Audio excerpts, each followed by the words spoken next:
کا اخلاص. عمل کا اخلاص یہ نہیں ہے کہ آدمی کی آپ میں نیت ہو. عمل کا اخلاص یہ نہیں ہے کہ عمل کرنے والی کی نیت درست ہو. عمل کا اخلاص یہ ہے کہ اس کا عمل درست ہو. عمل کی اخلاص یہ ہے عمل تو آپ نے بات پر پوری توجہ دیں گے. عمل کا اخلاص یہ نہیں ہے کہ نیت درست ہو. عمل کے اخلاص یہ ہے کہ اس کا عمل درست ہو. اخلاص وہ تو نیت کا ہوتا ہے کہ آپ کس کے لیے کرنا.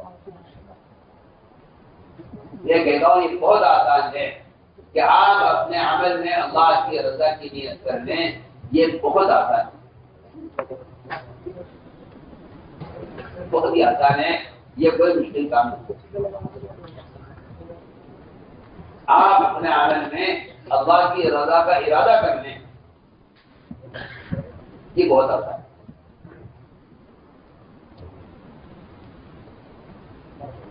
لوگ یہ سمجھتے ہیں کہ عمل میں اللہ کی رضا کا جذبہ یہ عمل کا اخلاص ہے. میں آپ سے کہنا چاہتا ہوں یہ عمل کا اخلاص نہیں ہے, یہ آپ کی نیت کا اخلاص ہے.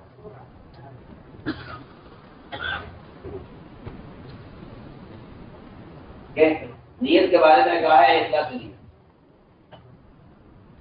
لوگ اخلاص عمل کو اخلاص نیت سمجھتے ہیں. یہ خیال ہے. آپ نے اس بات پر بہت دھیان دیں. میں بہت عام بات کرتا ہوں. میں اور آپ سب اس بات سے مطمئن ہیں اپنے عمل میں کہ میں اللہ کے لیے کر رہا ہوں. سوال یہ نہیں ہے کہ آپ اللہ کے لیے کر رہے ہیں, سوال یہ ہے کہ آپ اللہ کے لیے کیا کر رہے ہیں.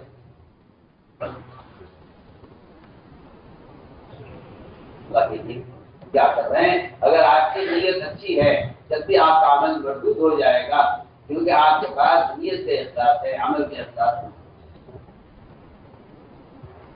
آپ میری بات پر پوری توجہ دیں. میں بہت بنیادی بات کرتا ہوں. آپ کے پاس نیت سے احساس ہے. اور میری بات آپ یاد رکھنا, نیت کا اخلاص گناہ سے روکنے کے لیے کافی نہیں ہے جب تک عمل کا اخلاص ہو. جب تک عمل کا آپ اس بات پر بہت دھیان دیں گے. میں بہت بنیادی بات کرتا ہوں. لوگوں نے نیت کو عمل کا اخلاص سمجھا ہوا. اس لیے عام طور سے مسلمان عمل کے اخلاص سے غافل ہے. عام طور سے غافل. لوگ عمل کی اخلاص سے کوئی فرقان بھاری. ایک آدمی نماز پڑھنے کے باوجود اگر اس کے گناہ ہو رہا ہے تو اس کے بعد عمل کا اخلاص نہیں ہے, اگر وہ اپنی نیت سے مخلص بھی نہ ہو. ٹھیک ہے, میں دو چیزیں بیان کرنا چاہتا ہوں. ایک نیت کا اخلاص, ایک عمل کا اخلاص. نیت کا اخلاص الگ چیز ہے, عمل کے اخلاص بالکل الگ چیز ہے. لوگوں نے نیت کو عمل کے اخلاص بدل سمجھا ہوا ہے کہ میرے عمل کے اخلاص کی نیت نہیں. آپ میری بات کو تھوڑا سا توجہ دیں گے تو بات بہت کام کی بہت ضروری ہے جو میں کہہ رہا ہوں. لوگ صرف اپنی نیت کو درست کر لیتے ہیں اور نیت کی درستگی عمل کی قبولیت کے لیے اور اجر کے ملنے کے لیے کافی نہیں ہے. سوال اس کا نہیں ہے کہ آپ اللہ کے لیے کر رہے ہیں, سوال اس کا بھی ہے کہ آپ اللہ کے لیے کیا کر رہے ہیں. آپ اللہ کے لیے کیا کر رہے ہیں.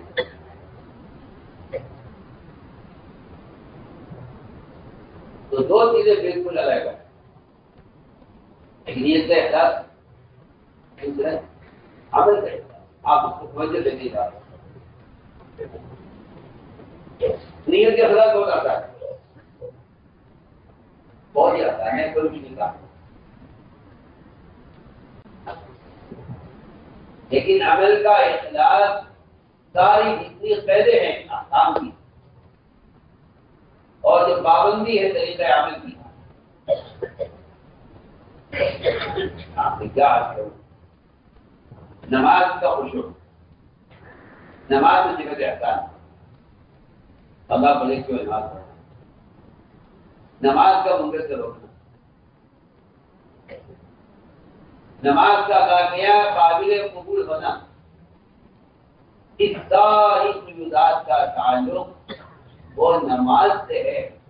نیت کا تعلق صرف اتنا ہے کہ آپ کا ارادہ اللہ کے رضا کا ہو۔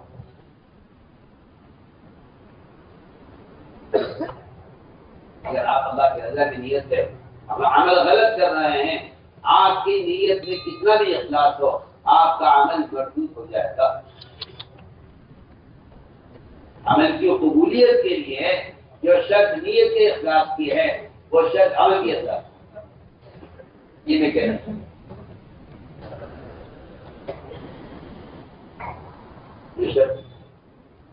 نیت کی اخلاص کی ہے، وہ شخص عمل کی اخلاص کی ہے۔ میں آپ سے عرض کرتا ہوں، احکام تو اپنی جگہ ہے۔ اس کلمہ لا الہ الا اللہ، اس کلمہ لا الہ الا اللہ کے زبان سے کہنے میں بھی دونوں چیزیں، ایک نیت کا اخلاص، ایک نیت کا اخلاص، اور ایک خود کلمہ لا الہ الا اللہ کا اخلاص۔ آپ میری بات پر توجہ۔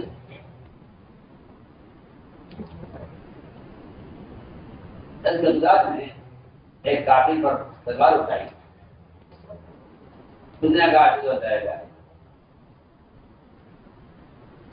انہوں نے اس کو غلط کر دیا۔ جہاں سوال نیت کا ہے، جہاں سوال نیت کا ہے کہ آپ نے کلمہ کس لیے پڑھا تھا، تلوار کے لیے پڑھا تھا، زیادہ کے لیے پڑھا تھا۔ میں آپ کو اپنی بات آسان کرنے کے لیے جواب سنا رہا ہوں۔ آپ نے فرمایا کہ مقدار تم نے اس کے ظاہر میں کوئی دیکھا، تمہیں کیا معلوم کہ اس نے یہ کلمہ اللہ کے رضا کے لیے پڑھا ہے، یہ کلمہ دربار سے رکھنے کے لیے پڑھا؟ تو یہ ہوا نیت کا، یہ ہوا نیت کا احساس۔ اگلی بات، کلمہ لا الہ الا اللہ کے کہنے میں اس کلمہ کے اخلاص کیا ہے؟ کلمہ کے اخلاص یہ نہیں کہ آپ کی نیت کی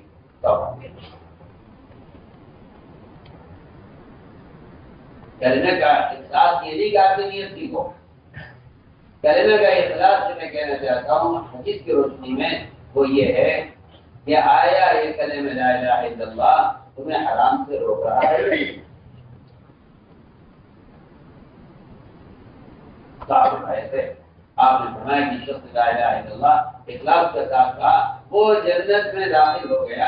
صحابی نے سوال کیا کہ جی اس کا اخلاص کیا ہے تو بتائیے۔ آپ نے جواب نہیں فرمایا کہ کلمہ پڑھنے والی کی نیت ٹھیک ہونی چاہیے، آپ نے اس کا اخلاص کیا ہے کہ یہ اپنے کلمہ پڑھنے والے کو حرام کرو۔ امام بخاری نے اس کلمہ لا الہ الا اللہ کے اور ایمان کے بات کے ساتھ یہ فرمایا ہے کہ اس کلمہ لا الہ الا اللہ کے ساتھ یہ جنت کی ایک چابی ہے، اور چابی کے اندر دندانے ہوتے ہیں، کوئی چھوٹا کوئی بڑا کوئی بہت ہی چھوٹا۔ چابی کے دندانے چھوٹے اور بڑے ہوتے ہیں دیکھنے میں۔ ذرا عقیدے، فرائض، سنن، واجبات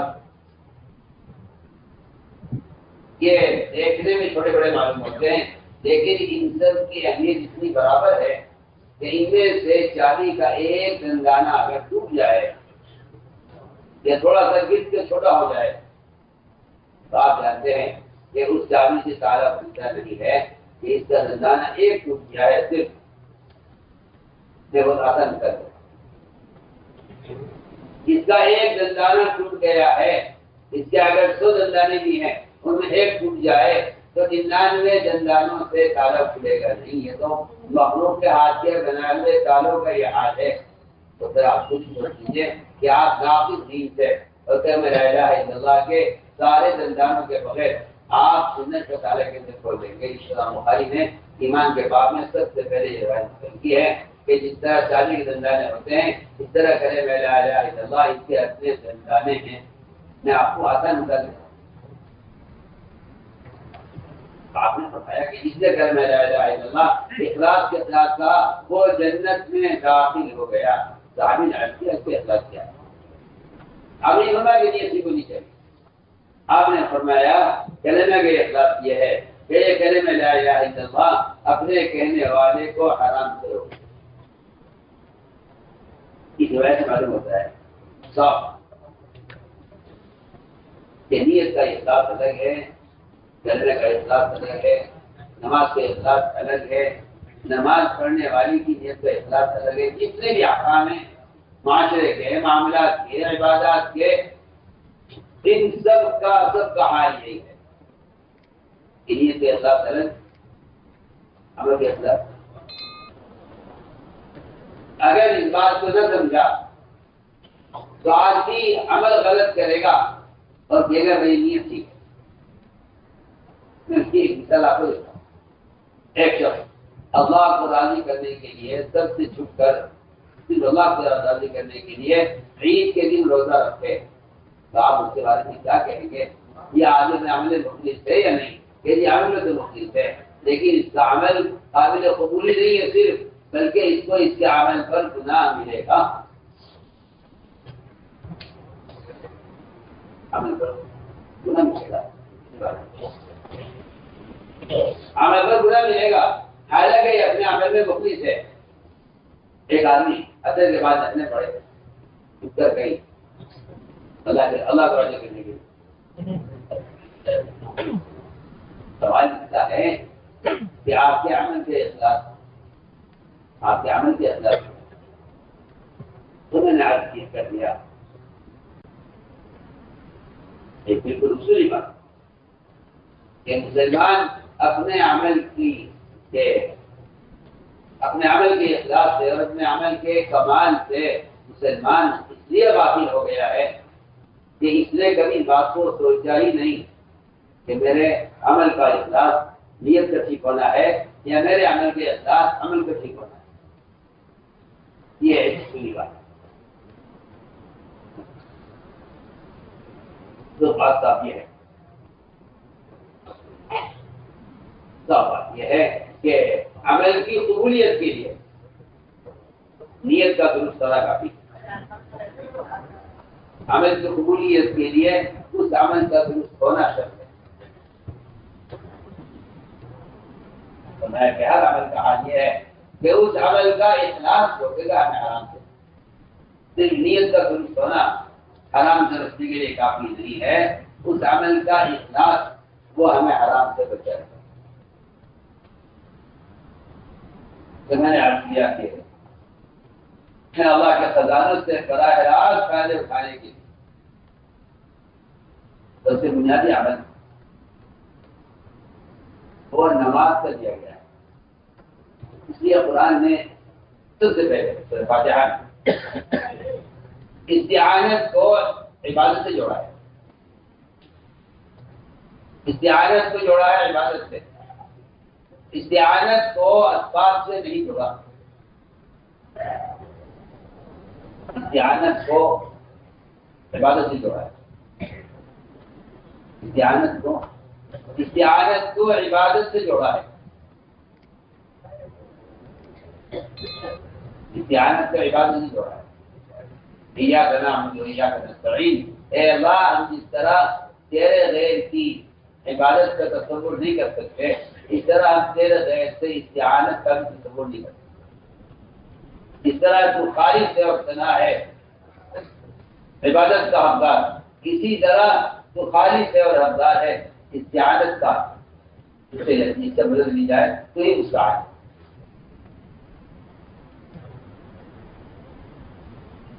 لیکن عجیب بات یہ ہے کہ اللہ تعالیٰ نے اس کا تو حکم دیا قرآن میں کہ نماز کے ذریعے مدد کرو، لیکن عجیب بات یہ ہے کہ نماز سے پہلے صبر کا حکم دیا ہے۔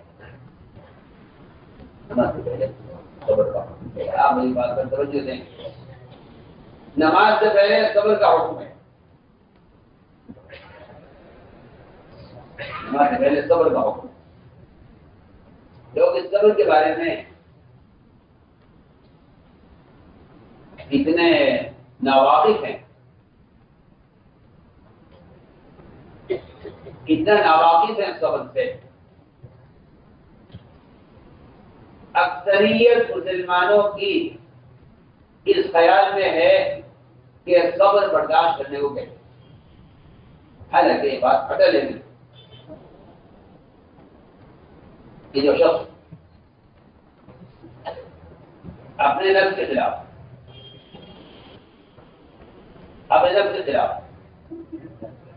اور جو شخص فرائض کو ادا کرنے میں، اور جو شخص اپنے آپ کو سنتوں میں اپنے نفس کو مجبور کرنے میں کامیاب نہیں ہوگا، اللہ کی قسم ایسا مسلمان کفر کے مقابلے میں چل نہیں سکتا۔ آپ توجہ دیں گے میری بات کی طرف۔ صبر کا مطلب یہی تھا کہ آپ برداشت کرتے رہیں اور آپ کا صبر کرنا یہ مدد لے آئے گا۔ تو پہلی بات ہے کہ صبر کے 3 مرحلے ہیں، صبر کے 3 مرحلے ہیں، صبر کے 3 مرحلے ہیں۔ اپنے نفس کو حرام سے بچانے کا صبر، اپنے نفس کو فرائض پر اور سنت عادات پر مجبور کرنا۔ میں آپ سے قسم کھا کر کہتا ہوں، میں آپ سے قسم کھا کر کہتا ہوں کہ اگر کوئی مسلمان کسی سنت عادت کو اس پر چھوڑ دے کہ اگر اس کا دل چاہے تو اس پر عمل کرے، فرائض نہیں، اگر کوئی مسلمان اپنے نفس کو اس کا اختیار دے دے کہ اگر تو چاہے تو اس سنت پر عمل کر لے، تو ایسے شخص نے اپنے نفس کو آزاد کر دیا ہے، آزاد کر دیا۔ میں کہنا چاہتا ہوں کہ جس طرح ایک مسلمان کا شراب سے بچنے، زنا سے بچنے پر اپنے نفس کو مجبور کیا، اپنے نفس کو مجبور کرنا پڑے گا، اور جس طرح ایک مسلمان کو فریضے کے ادا کرنے پر اپنے نفس کو مجبور کرنا پڑے گا، بالکل اس کے برابر ایک مسلمان کو سنت پر عمل کرنے کے لیے اپنے نفس کو مجبور کرنا پڑے گا۔ علماء نے لکھا ہے کہ یہ صبر کا پہلا مرحلہ ہے، یہ صبر کا پہلا مرحلہ، اپنے نفس کو حرام سے رجم پر مجبور کرنا، اپنے نفس کو فرائض اور سنتوں کے ادا کرنے پر مجبور کرنا۔ سنا اگلی بات، میں اس کے بعد تیسرا مرحلہ ہے صبر کا، وہ صبر کا مرحلہ یہ ہے جس صبر کو اللہ نے قرآن میں انبیاء اور صحابہ کے ساتھ بیان کیا ہے۔ اس صبر کو قرآن نے انبیاء اور صحابہ کے ساتھ بیان کیا ہے، فرمایا کہ یہ آخری مرحلہ ہے صبر کا، اس میں آدمی اپنے دین پر چمٹا ہے کفر کے مقابلے میں۔ عرض کیا کہ صبر، اللہ تعالیٰ صبر کو پہلے لائے، صبر کو پہلے لائے نماز سے پہلے۔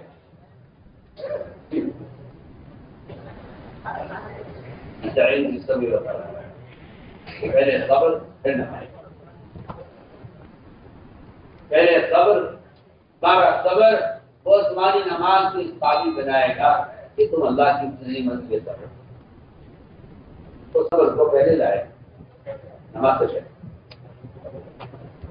میں نے عرض کیا کہ سب سے پہلا صبر کا مرحلہ، سب سے پہلے صبر کا مطلب یہ ہے کہ آدمی اپنے نفس کو حرام سے بچائے، نفس کو حرام سے بچائے،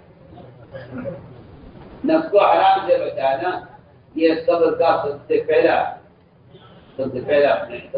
میدان ہے، اور یہ سب سے پہلا جہاد ہے کہ آدمی اپنے نفس کو حرام سے بچائے۔ یہ آپ دیکھیں گے کہ نماز میں طہارت شرط اور مقدم، نماز میں طہارت مقدم ہے، اور نماز میں عبادت کے لیے طہارت شرط ہے، طہارت شرط ہے۔ آپ یہ آپ سوچیں دیکھیے، طہارت شرط ہے نماز کے لیے۔ آپ کے بدن کا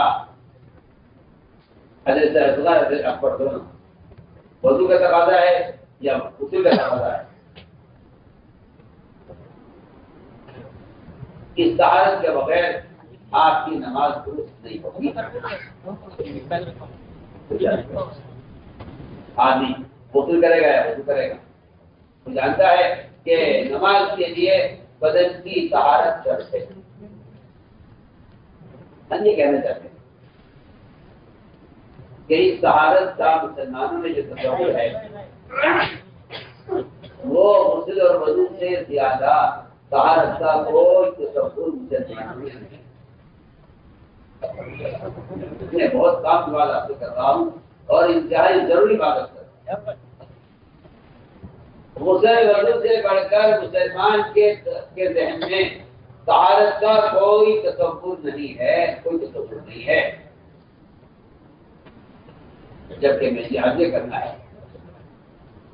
یہ جو اہمیت عبادت کے لیے، جو اہمیت عبادت کے لیے بدن کے ظاہر کو پاک رکھنے کی ہے، اللہ کی قسم اتنی اہمیت اپنے بدن کے اندر کے حصے کو پاک رکھنے کی۔ آپ کو ظاہر، آپ کی کا باطن، اس کی حیثیت ایک ایسے کپڑے کی ہے جس کے دونوں جانب نجاست لگی ہوئی ہو، آپ کو دونوں طرف سے کپڑے کو صاف کرنا ہوگا۔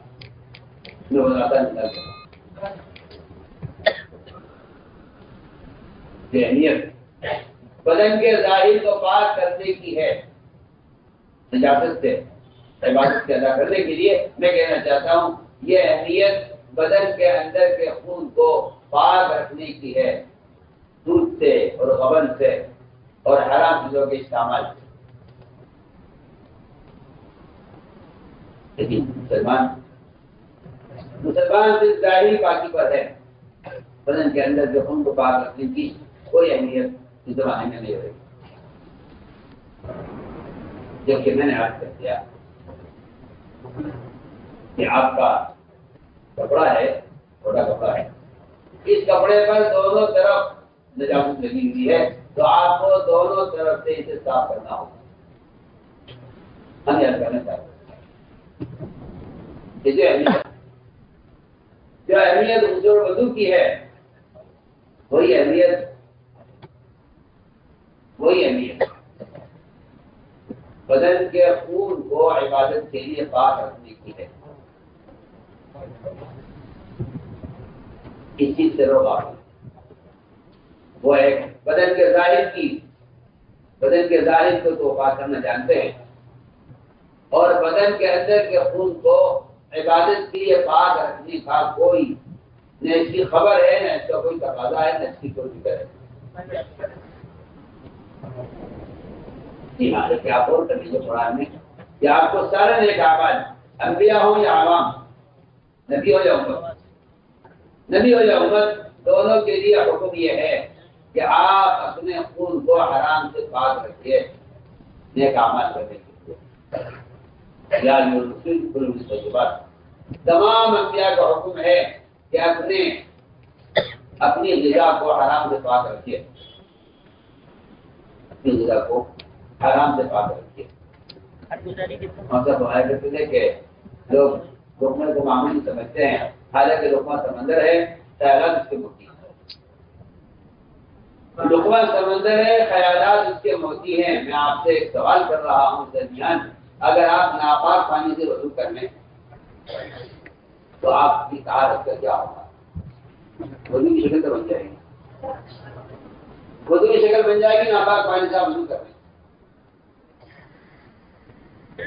آپ ناپاک پانی سے وضو کر لیں، آپ کے وضو کی شکل بن جائے گی، لیکن آپ کی نماز نہیں ہوگی کہ پانی ناپاک ہو.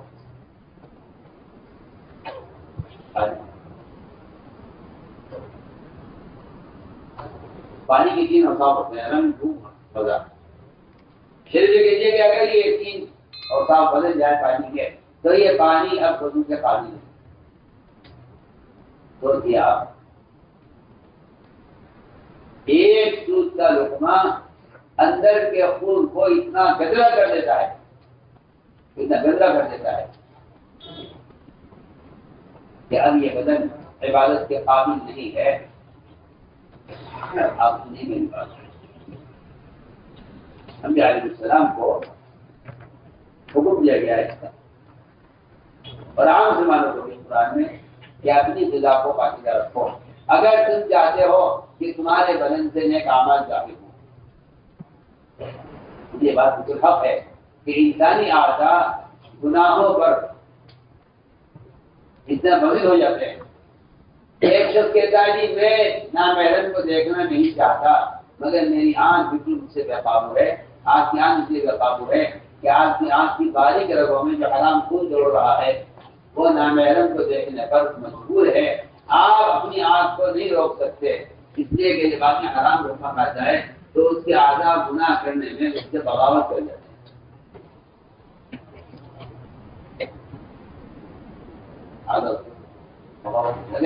آپ نہ چاہنے کے باوجود آپ کے ہاتھ، آپ کی نگاہ، آپ کی شرمگاہ یہ سب آپ سے بے قابو ہوں گے، کیونکہ ان کے اندر جو خون دوڑ رہا ہے وہ خون حرام سے دوڑ رہا ہے، یہ نادا کو حرام پر مجبور کر دے گا. آپ دینا چاہتے ہیں، آپ نہیں چاہیں گے، آپ چاہیں گے ایسا ہو، مگر آپ کا خون مجبور کرے گا آپ کو اتنا پر، آپ کے اعلیٰ بغاوت کر دے گا. اس لیے آپ غور کریں گے.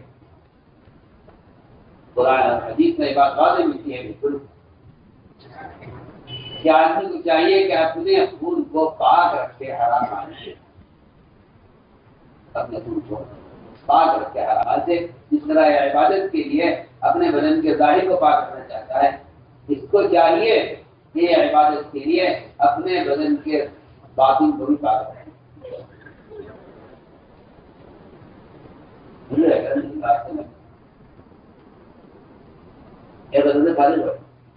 میں آپ کو مشتبہ مال کی ایک مثال دیتا ہوں. مشتبہ مال کی مثال دیتا ہوں اور دو مثالیں ایڈ کروں گا سیرت سے، دو مثالیں ایڈ کروں گا سیرت سے اور قرآن کی بالکل صحیح آیت. اس سے معلوم ہوگا کہ مشتبہ مال یا کافر کا مال، اس سے مسلمان کے عقیدے پر اور مسلمان کے فرائض پر کیا اثر ہوتا ہے. میں ساری بات اس طرح کر رہا ہوں کہ صبر یہ ہے کہ آدمی اپنے آپ کو پہلے حرام سے بچائے، اس کی انتظار کرنا. آپ کے حاصل روزے پانی ہو رہے، آپ کے چہرے پر بھوک کے بڑے صاف آثار تھے اور بھوک کی وجہ آپ کا چہرہ بہت سجایا ہوا تھا. تو ایک انصاری عورت نے آپ کے چہرے کو دیکھ کر یہ کہا کہ مجھے آپ کے چہرے میں فاقہ صاف نظر آ رہا ہے، میرا دل چاہتا ہے کہ آپ میری دعوت قبول کریں اور میں آپ کے لیے کھانے کا انتظام کروں. آپ نے اس انصاری عورت کی دعوت کو قبول کر دیا. جگہ کا مزاج یہ تھا کیونکہ کسی کے کھانے کی دعوت کو رد کر دینا، کسی کے کھانے کی دعوت کو رد کر دینا تکبر کا تقاضا ہے. آپ سوچیں مجھ سے کسی کے کھانے کی دعوت کو رد کر دینا جب یہ تکبر کا تقاضا ہے تو دین کی دعوت کو رد کر دینا کتنا بڑا تکبر ہوگا. دھیان میں بات کیا کہ اگر مجھے قرائے غمیم جو مدینہ منورہ سے بہت دور ہے اگر مجھے وہاں بلایا کسی نے کھانے پر تو میں اس کی دعوت کو قبول کروں گا. بعد نے کہا قرائے غمیم کا مطلب یہ نہیں ہے کہ وہ علاقے کی جگہ بلکہ قرائے غمیم کہتے ہیں ایسی ہڈی جس کے اوپر سے گوشت صاف کر لیا گیا ہو. اگر کوئی میری دعوت ایسے ہڈی کی لیے بھی کرے گا کہ میں آپ کو ایک ہڈی کی دعوت دیتا ہوں تو میں اس ہڈی پر بلانے والے کی دعوت کو قبول کروں گا. اس ہڈی کے اوپر سے گوشت صاف کر لیا گیا ہو نہیں ہے وہ لیکن میں اس کی دعوت کو بھی قبول کروں گا.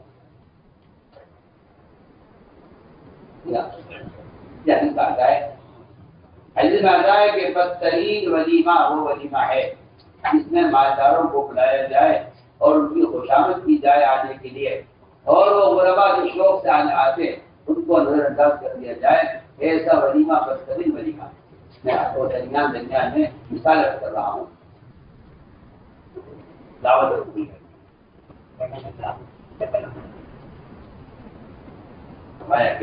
بدترین دعوت آنے کی وہ دعوت ہے جس میں مالداروں کو بلایا جائے اور وہ آنے میں نخرے کریں اور ان فقراء کو اور ان عوام کو چھوڑ دیا جائے جو شوق دعوت آپ کی نہیں کریں.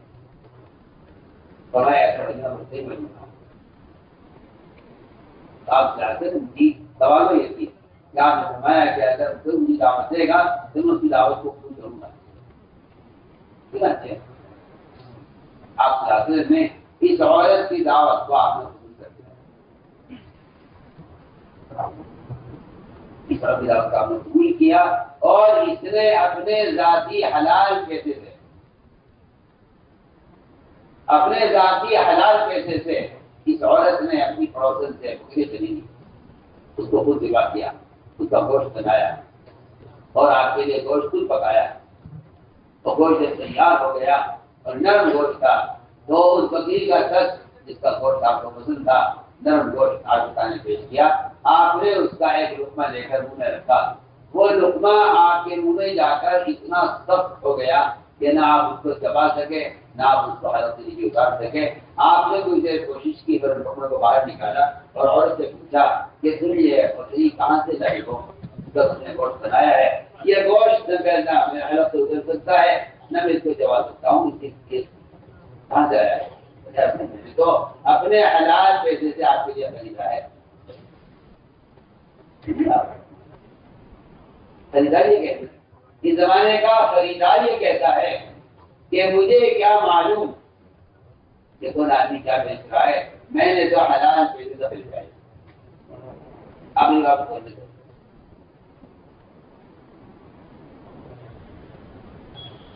کیونکہ حلال روزی تلاش کرنا کافی نہیں ہے. قرآن کی آیت سے ایسا معلوم ہوتا ہے کہ آپ کو یہ بھی تحقیق کرنی پڑے گی کہ چیز کو بیچنے والا متقی ہے یا نہیں.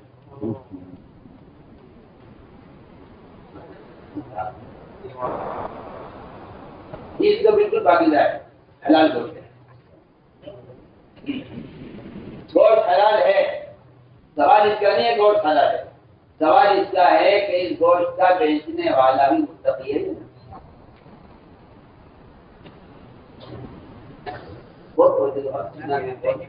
کام کی بات آپ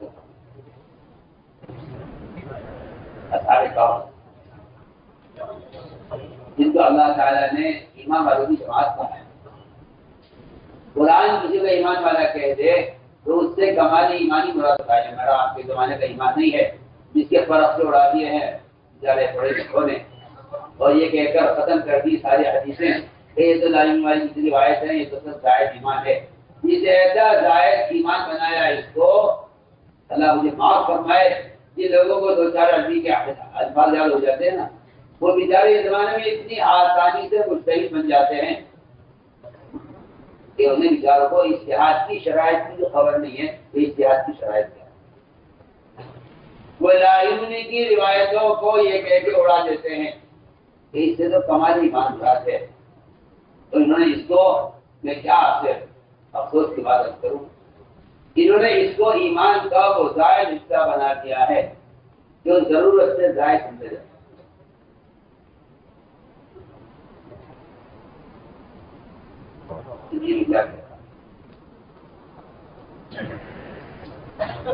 یہ کیا حقیقت یہ ہے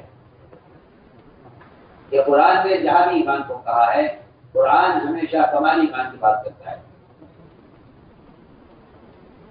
قرآن ہمیشہ کمال ایمان کی بات کرتا ہے، اور قرآن نے قیامت تک آنے والے مسلمانوں کو ایمان صحابہ کی طرف آنے کا حکم دیا ہے.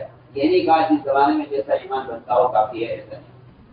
سب کے لیے ایمان صحابہ ہے. تمہیں اچھا ہے کہ قرآن نے ایمان کو جہاں بیان کیا ہے وہاں کمال ایمان کو بیان کیا. قرآن نے مصحف کہف کو ایمان والوں کی جماعت کہا.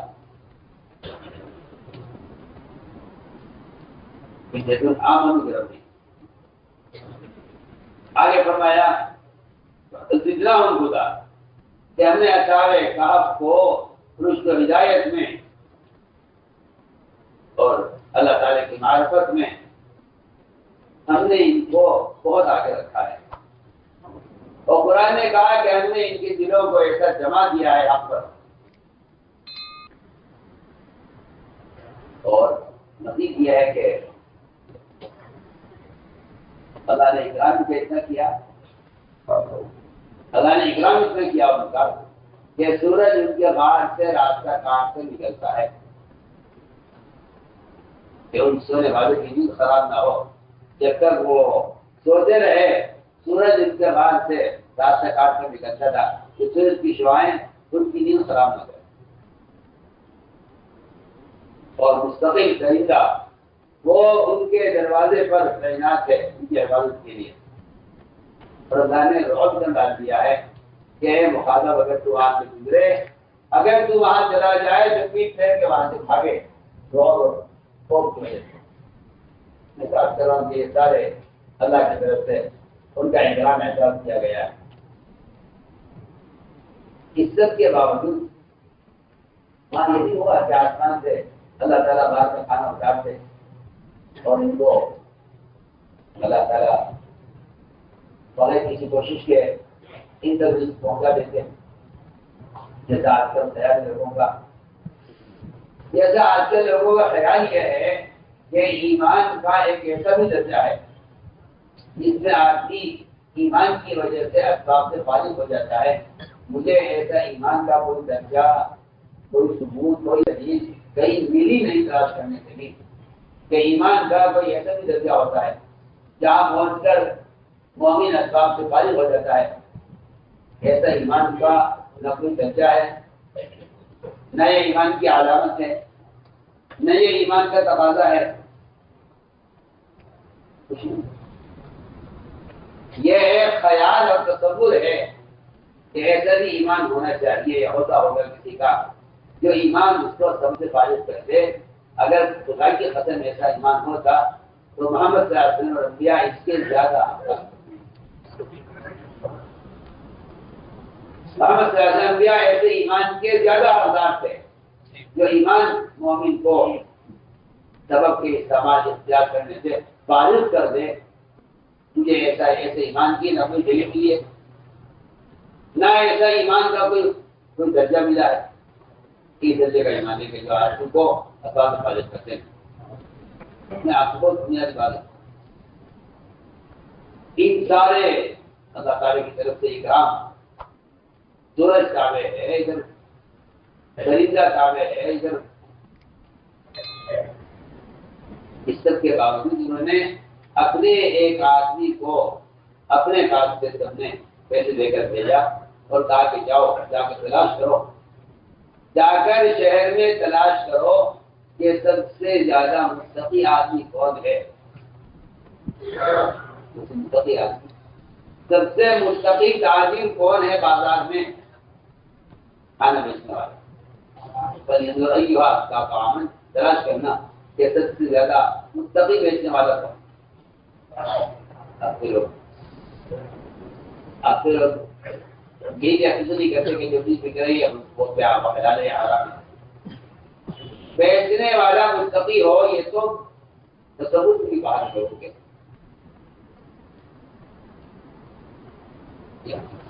بیچنے والا اب تو اگر کافر بھی ہے تو کوئی بات نہیں ہے, ہمیں کھانے سے مطلب ہے.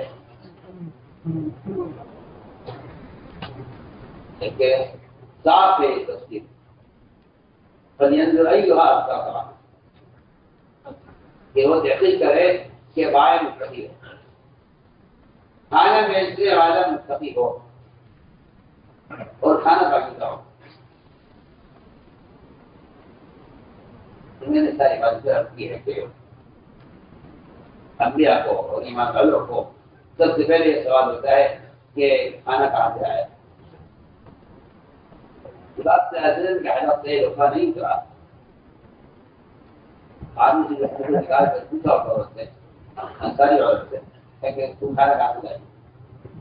اس جگہ جی میں نے اپنی پڑوسن سے آپ کے لیے بکری خریدی. جاؤ پڑوسی کے پاس اور جا کے پوچھو کہ اس نے یہ بکری اپنے شوہر کی اجازت سے اس کی رضا سے بیچی ہے یا اس نے یہ بکری خود بیچی. وہ گئی جا کے پوچھا, اس نے کہا کہ ہاں بہن بات یہ ہے کہ میرا شوہر اس کو گھر میں تھا نہیں اور میں نے اس کی قیمت جو لگائی ہے وہ قیمت کب لگائی ہے. میں نے شوہر واپس آیا اور مجھ سے پوچھا بکری کہاں ہے. میں نے کہا میں نے اس قیمت سے بیچ دیا ہے.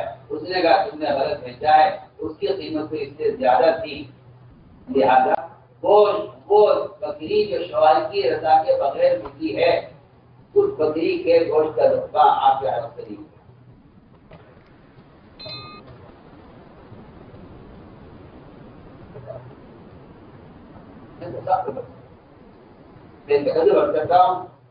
میں اللہ کی قسم کھا کر کہہ سکتا ہوں مسلمانوں سے گناہ کرانے میں شیطان کو اتنا دخل نہیں ہے جتنا حرام ہوگا.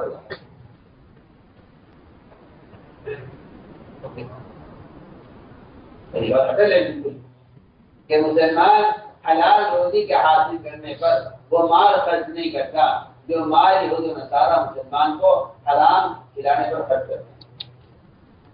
صاف کہا تھا مشرک ہے, مشرک بادشاہ نے صاف کہا کہ میں اپنا آدھا خزانہ ان صحابہ کی جماعت کو کھلا کر دیکھوں گا کہ یہ گھر میں لا الہ الا اللہ والے ہیں, یہ ساحے اور شعبے باز ہیں جن کے کلمہ پڑھنے سے میرا بالا کھانا ہل رہا ہے. میں ان کو مال کھلا کر دیکھوں گا اور مجھے صاف معلوم ہو جائے گا کہ میرا مال ان کے اندر سے ان کو ایسا کھوکھلا کر دے گا.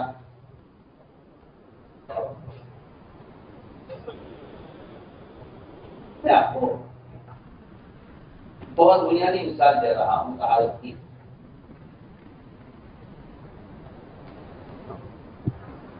ہمیشہ یہ بات, یہ کام ہمیشہ ہوا ہے ہر زمانے میں.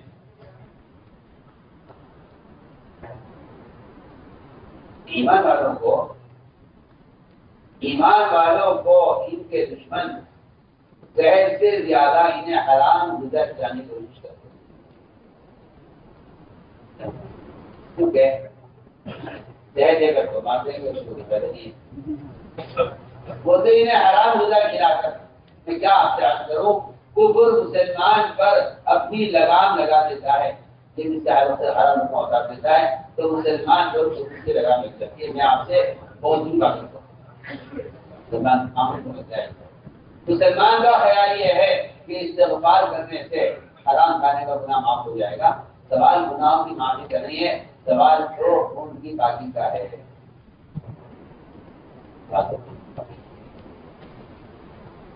سوال ان کی پاکی کا ہے. ٹھیک ہے, انسان کا بدن عمل کا برتن ہے. انسان کا بدن عمل کا برتن ہے. اگر یہ گندا ہے تو اس ظرف کے اندر رکھا جانے والی ہر چیز ناپاک ہو چلی جائے گی. فرمایا کہ اپنے برتن کو صاف رکھو. میں نے عرض کیا کہ سوال بات کا ہے کہ آپ کے حالت سے لقمہ اترا ہے یہ لقمہ اندر کیا کرے گا؟ آج تو خیر ہو جائے یا آپ کے بدن میں دانے نکل آئے. ڈاکٹر پہلا سوال کرتا ہے آپ نے رات کیا کھایا؟ پہلا سوال. آپ کسی ڈاکٹر کے پاس لے جائیں, آپ کہیں کہ میرے پیٹ میں درد ہے, مجھے خیر ہو رہی ہے, مجھے میرے بدن میں دانے نکل آئے, ڈاکٹر کا پہلا سوال ہوگا کہ آپ ہی بتائیے رات آپ نے کیا کھایا؟ تو صاف کہہ دے گا کہ یہ چیز آپ نے غلط کھائی ہے. ایک ڈاکٹر ایک رقبے پر بدن کے ظاہری مرض کو دیکھ کر کہہ دیتا آپ نے غلط چیز کھائی ہے, تو آپ کے اعضاء جب حرام کا ارادہ کرتے ہیں اور آپ کی آنکھ جب حرام کو دیکھنا چاہتی ہے تو آپ کو کیوں خیال آتا ہے کہ مجھے کیا کھایا؟ کیوں نہیں خیال آتا؟ کیوں نہیں خیال آتا کہ میں نے کل کیا کھایا ہے؟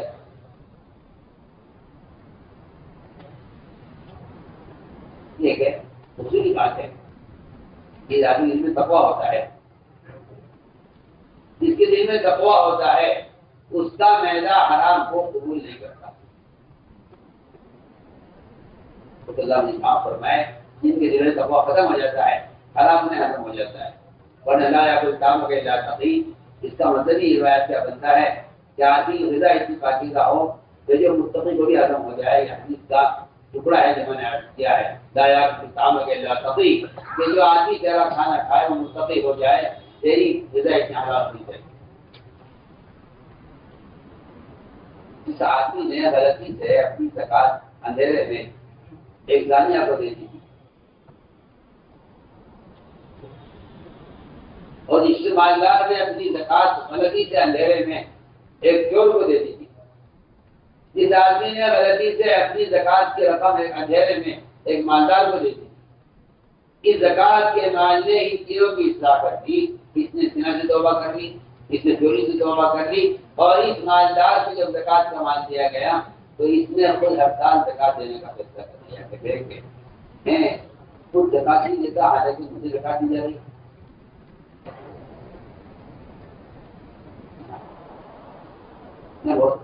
کہاں بات آ سکتی کہ جہاں غذائیں پاکیزہ ہوتی ہیں,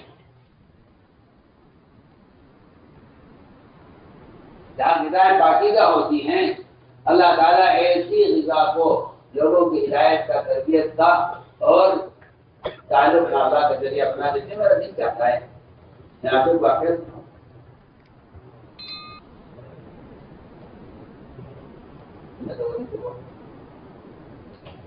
ایک مالداروں کا حال یہ ہے, مالداروں کا حال یہ ہے کہ انہیں کافروں کی طرح اپنے مال کے بڑھانے کا تقاضا ہے. سب سے بات ہے حادث سے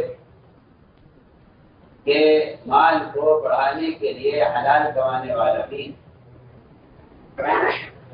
مال کو بڑھانے کے لیے حلال کمانے والا بھی اللہ کی نظر میں اللہ تعالیٰ اس سے سخت ناراض ہے. دنیا پر ایک شخص حلال کماتا ہے بغیر جھوٹ کے, بغیر سود کے, بغیر غبن کے, بغیر کوئی نماز ضائع کیے ہوئے, لیکن اس حلال کمانے والے کی نیت مالدار بننے کی ہے. حدیث میں آتا ہے کہ یہ حلال کما کر بھی قیامت کا اللہ حاضر ملے گا کہ اللہ ان سے سخت ناراض ہو.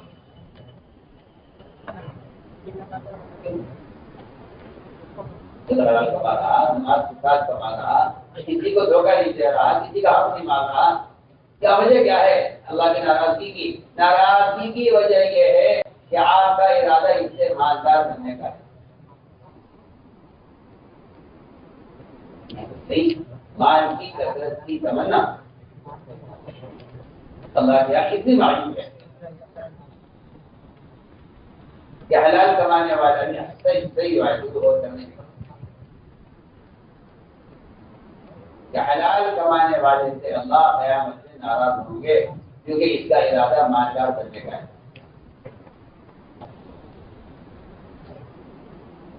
اور اسے کماتا ہے کہ اس کے ذریعے لوگوں سے سوال کرنے سے بچ جائے. کیونکہ میں سب کہتا ہوں کہ جتنے بھی فضائل تجارت میں فضائل تجارت میں کہیں کوئی ثابت نہیں کر سکتا کہ فضائل تجارت مالدار بننے کے لیے ہو ثابت نہیں کرتا. لیکن مالدار ہونا ایک کافی نسبت ہے. اللہ دار اور بالآخرہ، جس کا آخرت میں کوئی دار نہیں ہے وہ دنیا میں مالدار بننا چاہتا ہے. وہ دنیا میں مالدار بننا چاہتا ہے. اللہ دار اور بالآخرہ، جس کا آخرت میں کوئی دار نہیں ہے وہ دنیا میں مالدار بننا چاہتا ہے. فرمایا کہ ایک شخص اپنی اور اپنے گھر والوں کی ضرورت کے لیے حلال کماتا ہے. اسی حدیث کا اگلا حصہ یہ ہے کہ جو آدمی اپنے اور اپنے گھر والوں کی ضرورت کے لیے کماتا ہے وہ اللہ کے حال میں ملے گا کہ اس کا چہرہ چاند کی طرح چمک رہا ہوگا. صاف روایت سے اس نے یہ نہیں فرمایا کہ جو آدمی حرام کمائے گا یا سود کھائے گا اس کا اللہ سے ناراض کر سکتے ہیں. یہ وجہ ہے کہ ہم دندا فرماتے رضی اللہ تعالیٰ کہ مجھے یہ بات پسند نہیں ہے کہ میری دکان مسجد کا طریقہ اور میں روزانہ 300 اشرفیاں سونے کی نبے کی کماؤں جو بات سے مجھے نفع ہوا اور یہ 300 کی 300 اشرفیاں میں اللہ کے راستے میں خرچ کر دوں، اپنے بنے ایک پیسہ بھی خرچ نہ کروں. تبھی مجھے بات پسند نہیں ہے کہ میری دکان مسجد کا قریب ہو. اب تو آپ دکانیں میں دیکھیں گے جو لوگ اپنی دکان میں 200 اٹھا کر مسجد کے قریب لے آتے ہیں. جبکہ مزیدار بات یہ ہے کہ حدیث نے فرمایا کہ اپنے گھروں کو مسجد سے دور رکھو. اپنے گھروں کو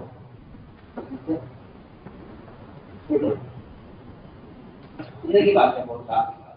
اپنے گھروں کو مسجد سے دور رکھو. ہمارے جیسے سیدھے لوگ وہی سمجھتے ہیں کہ بھائی وہ حدیث نے فرمایا کہ گھر کو مسجد سے دور رکھو تاکہ وہاں سے تمہارے آنے کے قدم دیکھے جائیں نماز کے لیے. یہ علت ہوتی ہے. یہ جو احتساب کے لیے سبب بتایا گیا ہے، میں بہت کام کی بات آپ سے کرتا ہوں. یہ علت ہے.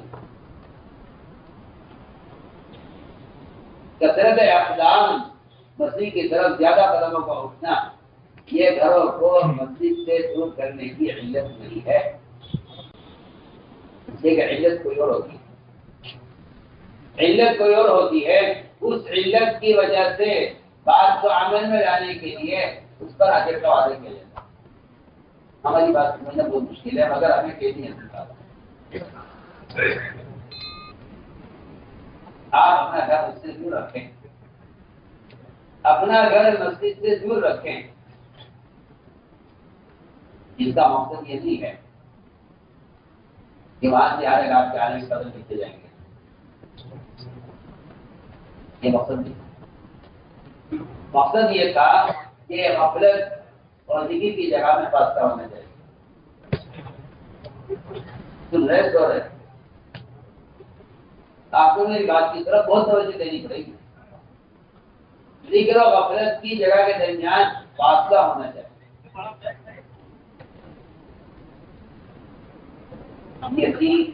یہ تھا اصل مقصد گھروں کو مسجد سے دور بنانے.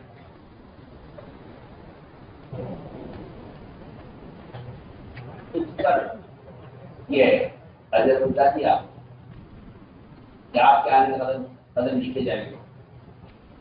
اصل مقصد یہ تھا. اصل مقصد تھا ذکر اور غفلت کے درمیان فاصلہ کرنا تاکہ گھر کی غفلت کی ظلمتیں وہ مسجد کے ذکر کے ماحول سے دور رہے. ہم آپ بہت دنیا کی عبادت کرتے ہیں. اب آپ اندازہ کر لیجیے بازار کی غفلت اور بازار کی بے دینی اور بازار کے گندے ماحول کا اس کا گھر کیا مقابلہ ہے. گھر میں تو گھر کے ماحول میں اتنی غفلت اور اتنی بے دینی اور اتنا فوش اور اتنا باطل نہیں گھر کے ماحول میں جتنا بازاروں میں ہے.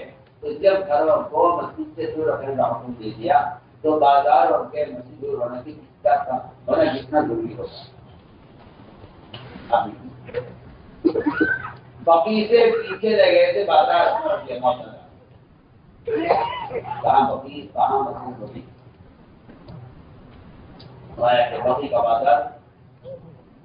بازار جو ہوگا مدینے کا بازار جو ہوگا بقی سے پیچھے ہوگا تاکہ مسجد اور بازار کے درمیان بازار ہے. تو میں نے عرض کیا کہ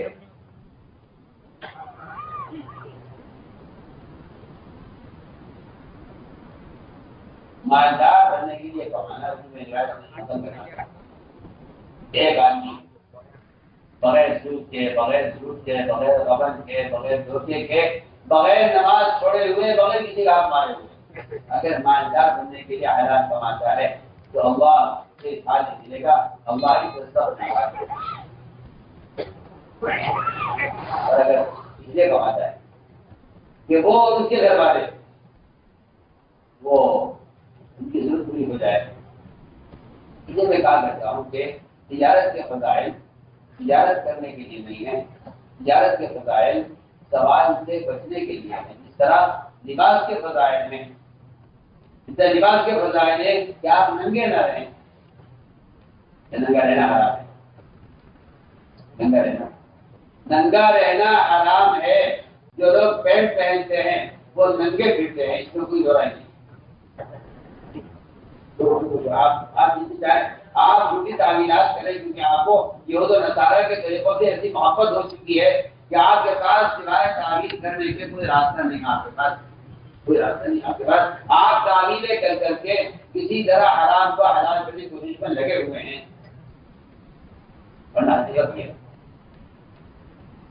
کیا حدیث کی روح سے جو لوگ تنگ لباس پہنتے ہیں اور پینٹ پہنتے ہیں اللہ کی قسم وہ ننگے کا حکم میں ہیں. اور یہ بات انہوں نے صاف لکھی ہے کہ جو لوگ پینٹ پہنتے ہیں ان کا حکم اور پنڈت کے لباس کا حکم دونوں کا ایک ہے. چاہے آپ ملازم ہو چاہے آپ کسی فوج کے جو ہے افسر ہو چاہے آپ کسی پولیس کے محکمے میں ہوں آپ چاہے کہیں بھی ہوں. اس لیے کہ اسلام اپنے لباس کو دنیا کے قانون کے تابع نہیں کرتا ہے. دنیا کا قانون سنت کے تابع ہے. دنیا کا قانون سنت کے تابع ہے. جاہل ہیں جو اللہ تعالیٰ کے سامنے کافر کے قانون کو پیش کرتے ہیں کہ اللہ کافر کو قانون نہیں کرتا. ایمان والے وہ ہوتے تھے جو اللہ کے قانون کو کافر کے سامنے پیش کرتے ہیں. میں آپ کے درمیان میں رکھ کر رہا ہوں وہ جو فضائل تجارت ہے وہ تعلیم بننے کے لیے نہیں. یہ صحیح حدیث ہے. آپ نے فرمایا کہ اللہ نے مجھے اس کی وعید کی ہے کہ میں تجارت تعلیم بن کر مانتا کروں. اللہ نے مجھے اس کی وعید نہیں کی ہے کہ میں تعلیم بن کر مان کرتا کروں. اللہ نے اس کی وعید کی. اس لیے فضائل تجارت فضائل لباس کی طرح ہے. جس طرح ننگا رہنا حرام ہے اس طرح سوال کرنا حرام ہے. اور صرف سوال سے بچنے کے لیے تجارت کے فضائل. مالدار بننے سے فضائل تجارت کا کوئی تعلق نہیں. مالدار بننے سے تجارت کے فضائل کا کوئی تعلق نہیں ہے. اگر آپ 8 مہینے کی روٹی 4 مہینے میں کما سکتے ہیں تو آپ کے 8 مہینے پائے. آپ کے 8 مہینے پائے. میں آپ سے کہنا چاہتا ہوں کہ لوگوں نے فضائل تجارت کو مالدار بننے کے لیے استعمال کیا ہے. حالانکہ میں آپ کو بتاؤں کہ فضائل تجارت کے فضائل نہیں ہیں. وہ تو فضائل تجارت اپنی ضرورت کو عوام سے اس طرح چھپانے کے لیے ہے جس طرح ایک باحیا آدمی اپنے 70 کروڑ روزی چھپاتا ہے. ایک ہی حکم بالکل جو حکم صدر چھپانے کا ہے وہ حکم حاجت کو لوگوں سے چھپانے کا ہے. لوگوں سے اپنی حاجتوں کو چھپانے کے لیے اور کیا رہتا ہے. اس لیے میں کہا کرتا ہوں کہ اسباب کا اختیار کرنا اسباب کا اختیار کرنا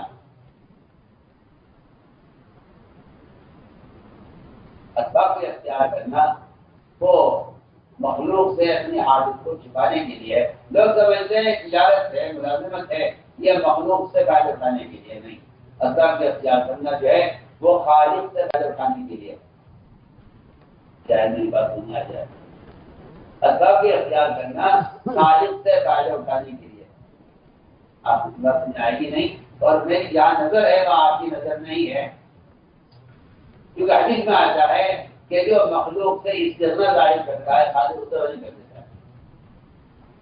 ہے مخلوق سے خالق اس کو غنی کر دیتا ہے کہتا ہوں کہ غنی ہونے کا سبب تجارت نہیں تھا غنی ہونے کا جو سبب ہے وہ مخلوق سے استغنا ظاہر کرنا ہے اور مخلوق سے استغنا ظاہر کرنے کے لیے ضرور اختیار کیا جاتا ہے جی آپ دیکھنے والے سمجھیں گے کہ آپ تجارت کرتے ہیں آپ ملازمت کرتے ہیں کیا آپ زراعت کرتے ہیں کہ اسباب اس لیے استعمال کیے جاتے ہیں تاکہ مخلوق سے استغنا ظاہر ہو اور یہ صاف حدیث ہے کہ جو آدمی مخلوق سے استغنا کو ظاہر کرتا ہے اللہ تعالیٰ اس کو غنی کر دیتے ہیں صحیح تو میری ساری بات کا خلاصہ یہ تھا کہ آدمی تجارت مالدار بننے کے راستے نہ کرے بلکہ تجارت مخلوق سے استغنا کے لیے کرے مخلوق سے استغنا کے لیے ہماری ساری بات کا خلاصہ یہ تھا کہ اگر آپ کو مال بطور قرض کی ضرورت ہے تو آپ قرض مال متقی سے لیں قرض مال بھی متقی سے لیں قرض مال متقی سے لیں اگر آپ سود کا مال یا حرام کمایا ہوا مال یا کسی کا آپ مارا ہوا مال بہت کام کے بعد آپ کو کہا اگر آپ نے مشتبہ مال بطور قرض لیا تو آپ واپس کریں تو یہ مال اپنا اثر چھوڑے بغیر واپس نہیں رہے گا چاہے آپ اس کو وقت واپس کریں آپ اس کو وقت واپس کر دیں میں آپ کو اس کی مثال کرتا ہوں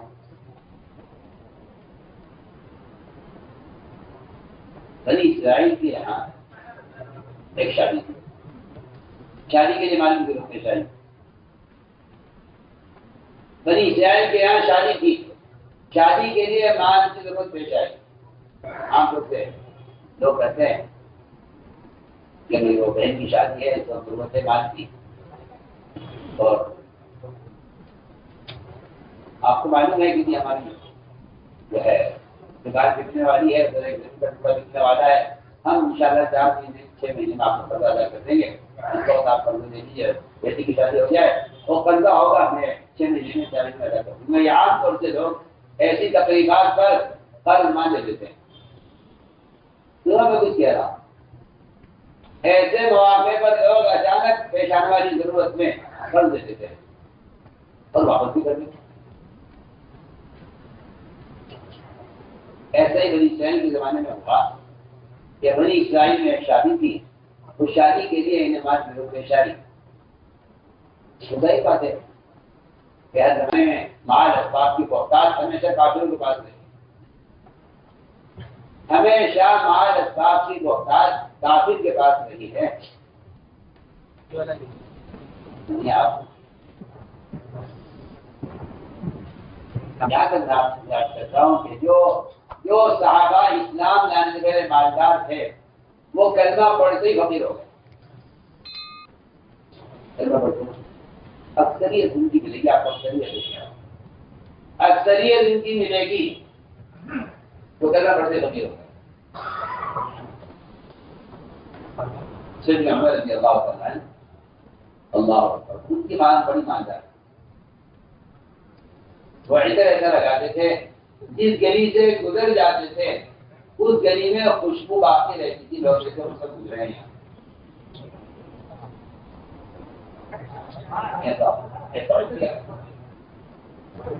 ان کے لیے کپڑا مصر سے آتا تھا کیونکہ ان کے یمن سے آتے تھے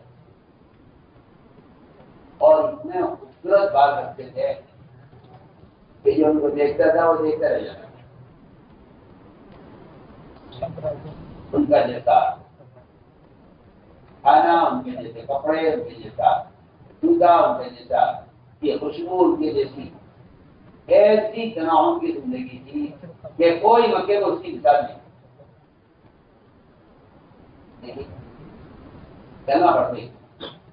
کلمہ پڑھتے ہی جو حالات بگڑے ہیں آپ نے انسان سے دیکھا تو سب اپنی سطر کو چھپانے کے لیے ایک بکرے کی سوکھی ہوئی کھال وہ اپنی سطر پر باندھے ہوئے تھے رسی سے کہ سطر راہی تھا یہ مسلمان ہے کیونکہ جیسا کپڑا مکے میں کوئی مکے میں کسی کی ہمت نہیں تھی کہ اتنا قیمتی کپڑا پہن لے دوسرے میں سمجھتے ہیں کہ دین آئے گا تو پھر مال آئے گا برکت سے آگے کی وہاں کلمہ پڑھتے ہی سارا کاٹ کاٹ سب ختم ہو گیا آپ نے آنکھوں میں آنسو آگے دیکھے یہ مصعب ہے کہ جس جیسا کپڑا بن کر پہن نہیں سکتا تھا آج مصعب اپنی صدر کو چھپانے کے لیے ایک بکری کی کھال باندھ کر آ رہے ہیں آپ کو دیکھ کر آنکھوں میں آنسو آ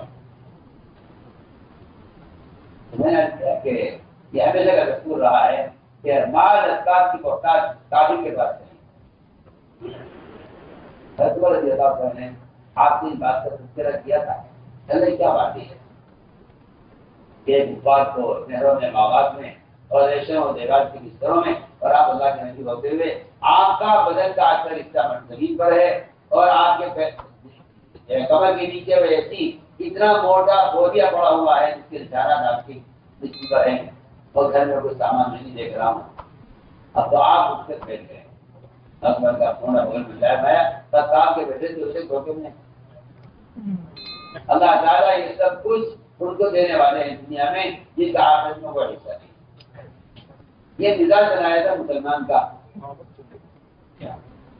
تاکہ یہ کافر کی دنیا سے نہ تمنا کرے نہ کافر کی دنیا سے متاثر ہو لیکن اس زمانے مسلمان کو بیچارہ سب کا کہنا یہ ہے کہ واہ واہ کچھ چیز کو ملی ہے وہ کاش ہمیں ملتی آج بھی مسلمان قانون کا حشر دیکھ کر بھی آج بھی مسلمان باطل کے مال کی تمنا کرتا ہے آج بھی اور یہ بات یاد رکھنا کہ کفر کی ہدایت کی تمنا اور اس کی مالیت کی تمنا ایک مومن کے دل میں جمع نہیں ہوتی کافر کی ہدایت کی تمنا اور اس کے مال کی تمنا یہ دو تمنائیں اتنی متضاد ہیں کہ یہ ایک مومن کے دل میں جمع نہیں ہوتی میں نے عرض کیا کہ بنی اسرائیل کے پاس مال تھا نہیں ان کے ساتھ کوئی خبر بات ہوا سمجھی والی زندگی انہوں نے کشتیوں سے بات دیا شادی کے لیے تو کہیں ہمارا شادی ہے ہمیں کچھ سونا دیجیے سونا نمکی ہو گئی دکانے میں وہ سونا لیا اور شادی ہو گئی اور خیال یہ تھا کہ شادی کے بعد یہ قرض اتار دیں گے وہ سونا جو واپس کرنا تھا وہ ابھی واپس کیا نہیں تھا کہ اس درمیان فرعون اپنے رشتے دار ہو گیا جس زمان لیا تھا وہ ختم ہو گیا اللہ ہلاک ہو گیا اللہ کا عذاب آ گیا ان پر اللہ نے ان کو ہلاک کر دیا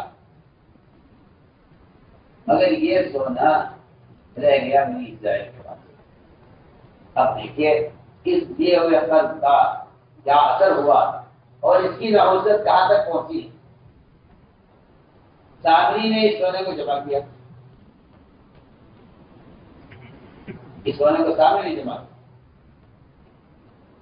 اس سونے کو سامری نے جمع کیا اور جمع کر کے اس کا بچڑا بنایا اور بنی اسرائیل کو یہ کہہ کر پیش کیا آزا الہکم و الہ موسیٰ نبی کہ روٹی یہ ہے معبود تمہارا بھی اور تمہارا مصطفیٰ بھی ہے اکثر بنی اسرائیل اس بچڑے کی پوجا پر جمع ہو یہ ہے وہ مال مستعار جو واپس کرنے کے لیے لیا گیا تھا اس بار مستعار میں اس قرض مال نے اس ادار مال نے سارے بنی اسرائیل کو بچڑے کی پوجا پر جمع کر دیا اتنا بڑا اتنا اتنی بڑی گمراہی کا سبب بنا ہے، وہ مال کرسیوں سے لیا تھا واپس کرنے ساری بات کا اصل مقصد یہ تھا مسلمان سب سے پہلے اپنی غذا پر غور کرے، اپنی غذا پر غور کرے، سب سے پہلے غذا پر غور۔ میں نے عرض کیا کہ نماز سے پہلے طہارت ہے، نماز سے پہلے تو طہارت ہے، تو طہارت کا یہی مطلب ہے کہ آدمی جتنا اپنے بدن کے ظاہر کو پاک رکھے، اتنا اپنے بدن کے خون کو پاک رکھے۔ وہ اس لیے تو یہ ہوتا ہے کو ایک لقمہ بھوک کی شدت میں ان کو غلام کھلا دیا، بس زیادہ کھانے لائے۔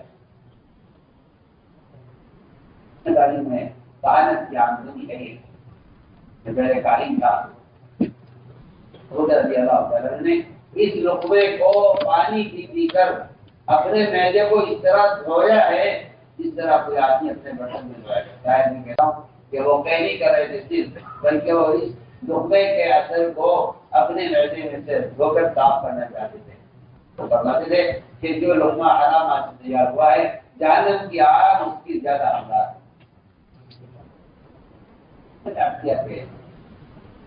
اگر باقی طہارت مکمل ہو تو پھر عبادت کا کمال یہ فرمایا کہ نماز کا ایک ساتھ یہ ہے کہ نماز اپنے پڑھنے والے کو منکرات سے روک دے۔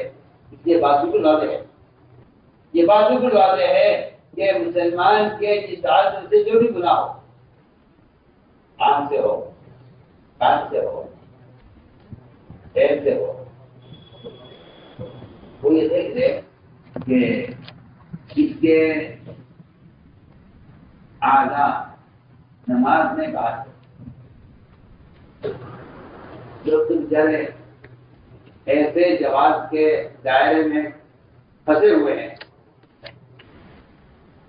اگر آپ کسی مفتی سے پوچھیں کہ میری نماز کو صرف دیکھ لیا سامنے، میں نماز کو کیا ہوں، بالکل کوئی گھبرانے کی بات نہیں ہے، تمہاری نماز بالکل ہو گئی ہے، اور کوئی کسی نہیں کہہ سکتا کہ تمہاری نماز نہیں ہوئی، تمہاری نماز ہو گئی۔ اگر وہ صاحب میں نے نماز میں ادھر ادھر دیکھ لیا ہے، سر نہیں گھمایا میں نے، سینہ نہیں گھمایا میں نے، مگر میں نے نظر گھمائی ہے نماز میں نماز کی کیا ہوگا، تو یہ کہتے کوئی گھبرانے کی بات نہیں، آپ کی نماز بالکل درست ہے، آپ کی نماز صحیح ہو گئی ہے، آپ کو کیا ہوگا۔ جبکہ اگر آپ بیت اللہ کے ساتھ اس طرح کھڑے ہوئے ہیں کہ آپ کے بیت اللہ کے درمیان سے بھی اتنا فاصلہ ہے کہ آپ سجدہ کر سکیں، اور آپ نماز میں آپ کی نظر بیت اللہ کو دیکھ لے تو آپ کی نماز ناقص ہوگی، آپ کی نماز ناقص ہوگی۔ اگر آپ نماز میں بیت اللہ کو دیکھ لیں تو آپ کی نماز ناقص ہوگی۔ تب میں آپ کو غلط کرتا ہوں، آپ کی نماز تو صاحب کہتے ہیں کہ ہو جائے گی، لیکن اس نماز سے آپ کی نظر نماز سے باہر حرام سے نہ ہٹ نہیں سکے گی، اور آپ اپنی نظر کو حرام سے ہٹا نہیں سکیں گے، کیونکہ آپ نے نماز میں نظر کو نظر کی جگہ پر نہیں رکھا، اس لیے آپ کی نظر نماز سے باہر پتا کرے گی۔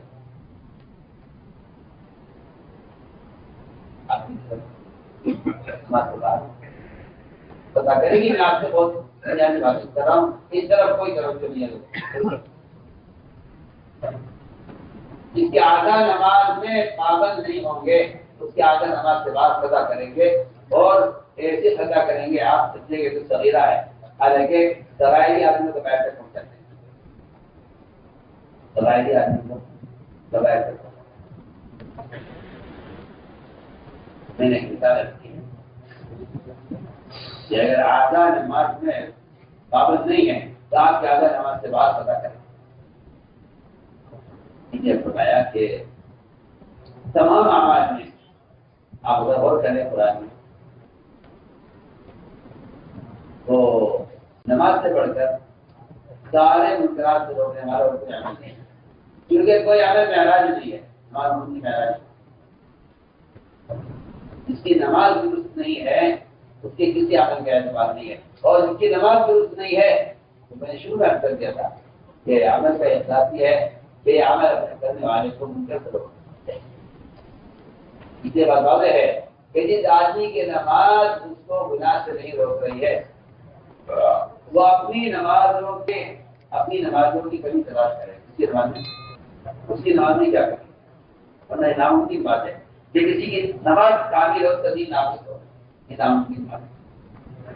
کسی کی نماز کامل ہو اس کا دین ناقص ہو، یہ بات قرآن کی آیت کے بالکل خلاف ہے، لیکن قرآن نے صاف کہہ دیا ہے اپنی نماز کو درست کرو۔ جو نماز درست ہوگی وہ نماز منکرات سے یقین روکے گی۔ اس لیے عباس فرماتے کہ جس کی نماز اس کو منکر سے نہیں روک رہی ہے، اس کی نماز اس کو اللہ سے دور کرتی رہی ہے، حالانکہ نماز اللہ کو دور کر دیا ہے۔ نماز اللہ کے قرب کا سب سے بڑا ذریعہ ہے، لیکن جس کی نماز اس کو گناہ سے نہیں روک رہی ہے، لوگ اپنے گناہ کا الزام یا ماحول کو دیتے ہیں کہ ماحول کی وجہ سے ہو گیا، یا اپنے گناہ کا الزام شیطان کو دیتے ہیں۔ حالانکہ آپ کو معلوم ہونا چاہیے، آپ نے دیکھا ہوگا، میں آسان مثال پیش کرتا ہوں، آپ نے دیکھا ہوگا سردی کے زمانے میں کوئی صاحب تو بہت ہی موٹا روئی کا جو ہے لباس پہنے ہوئے ہوں گے، اور کسی کو آپ دیکھیں گے کہ بھائی فصل کا کپڑا پہنے دے رہا ہے، ہاں سردی کا ڈاکٹر یہ کہتا ہے کہ آپ اپنے اندر کے اعتبار سے بہت سوچ رہے ہیں، آپ کو سردی بڑے بہت احتیاط کرنی ہے۔ ایک آدمی کے بارے میں کہتے ہیں آپ اندر کے اعتبار سے مضبوط ہیں، آپ کو زیادہ احتیاطی کی ضرورت نہیں ہے۔ بہت سے لوگ آپ دیکھیں گے کہ سخت سردی میں وہ ایک کپڑے میں پھر رہے ہوں گے، بہت سے لوگ آپ دیکھیں گے ہلکی سردی میں، یہ باہر کا موسم اثر نہیں ہے، اثر آپ کے اندر کی کمزوری ہے۔ جو آدمی اپنے اندر کے اعتبار سے کمزور ہوتا ہے عبادات میں، وہ باہر کے منکرات کے موسم سے، منکرات کے ماحول سے اثر زیادہ لے لیتا ہے۔ جو آدمی اندر کے اعتبار سے مضبوط ہوتا ہے اسے باہر کے منکرات کا ماحول متاثر نہیں کرتا۔ اس لیے فرمایا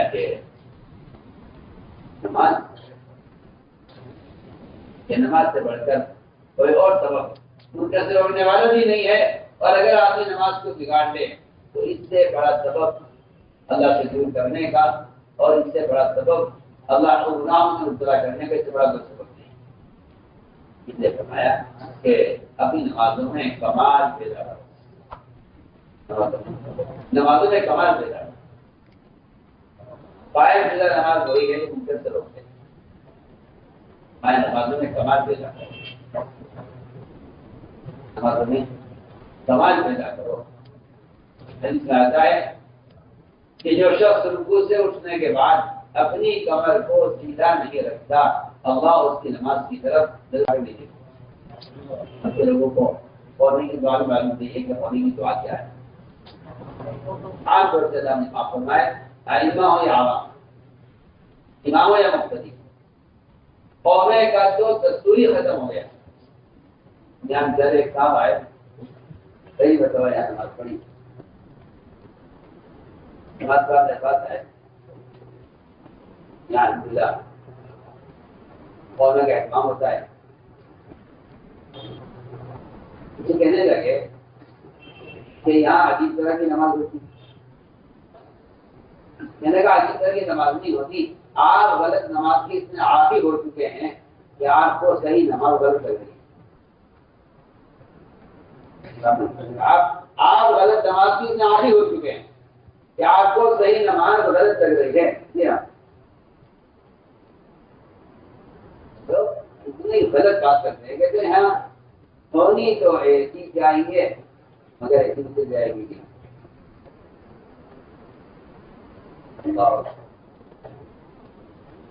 تعدیل ارکان کو شفافے نے جو فرض کر دیا ہے، میں سمجھتا ہوں کہ یہ وہ جانتے تھے کہ مستقبل میں کیا ہونے والا ہے،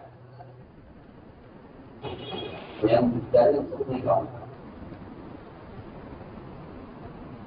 اس لیے جو آدمی اپنے بدن کو لمبی نوافل کا عادی نہیں بنائے گا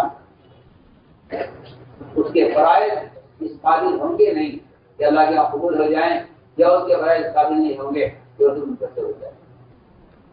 اگر نوافل سے آپ فرائض کی تکمیل نہیں کرتے، میں نے عرض کیا کہ نماز کے ظاہر کو درست کرو، نماز کے ظاہر کو درست کرو، ورنہ یہ نماز میلے کپڑے کی شکل میں نمازی کے اوپر دے کے ماری جاتی ہے، نمازی کے اوپر دے کے ماری جاتی ہے گندے کپڑے کی شکل. فرمایا کہ فرائض کی تکمیل نوافل سے ہوتی ہے، فرائض کی تکمیل نوافل سے ہوتی ہے، فرائض کی تکمیل نوافل سے ہوتی ہے. یہ نوافل کو آج کل لوگ بہت ہلکا سمجھ کر چھوڑ دیتے ہیں کہ فرائض کی تکمیل نوافل سے ہوتی ہے. ابن عباس رضی اللہ تعالیٰ نے تو عجیب تفسیر ہے.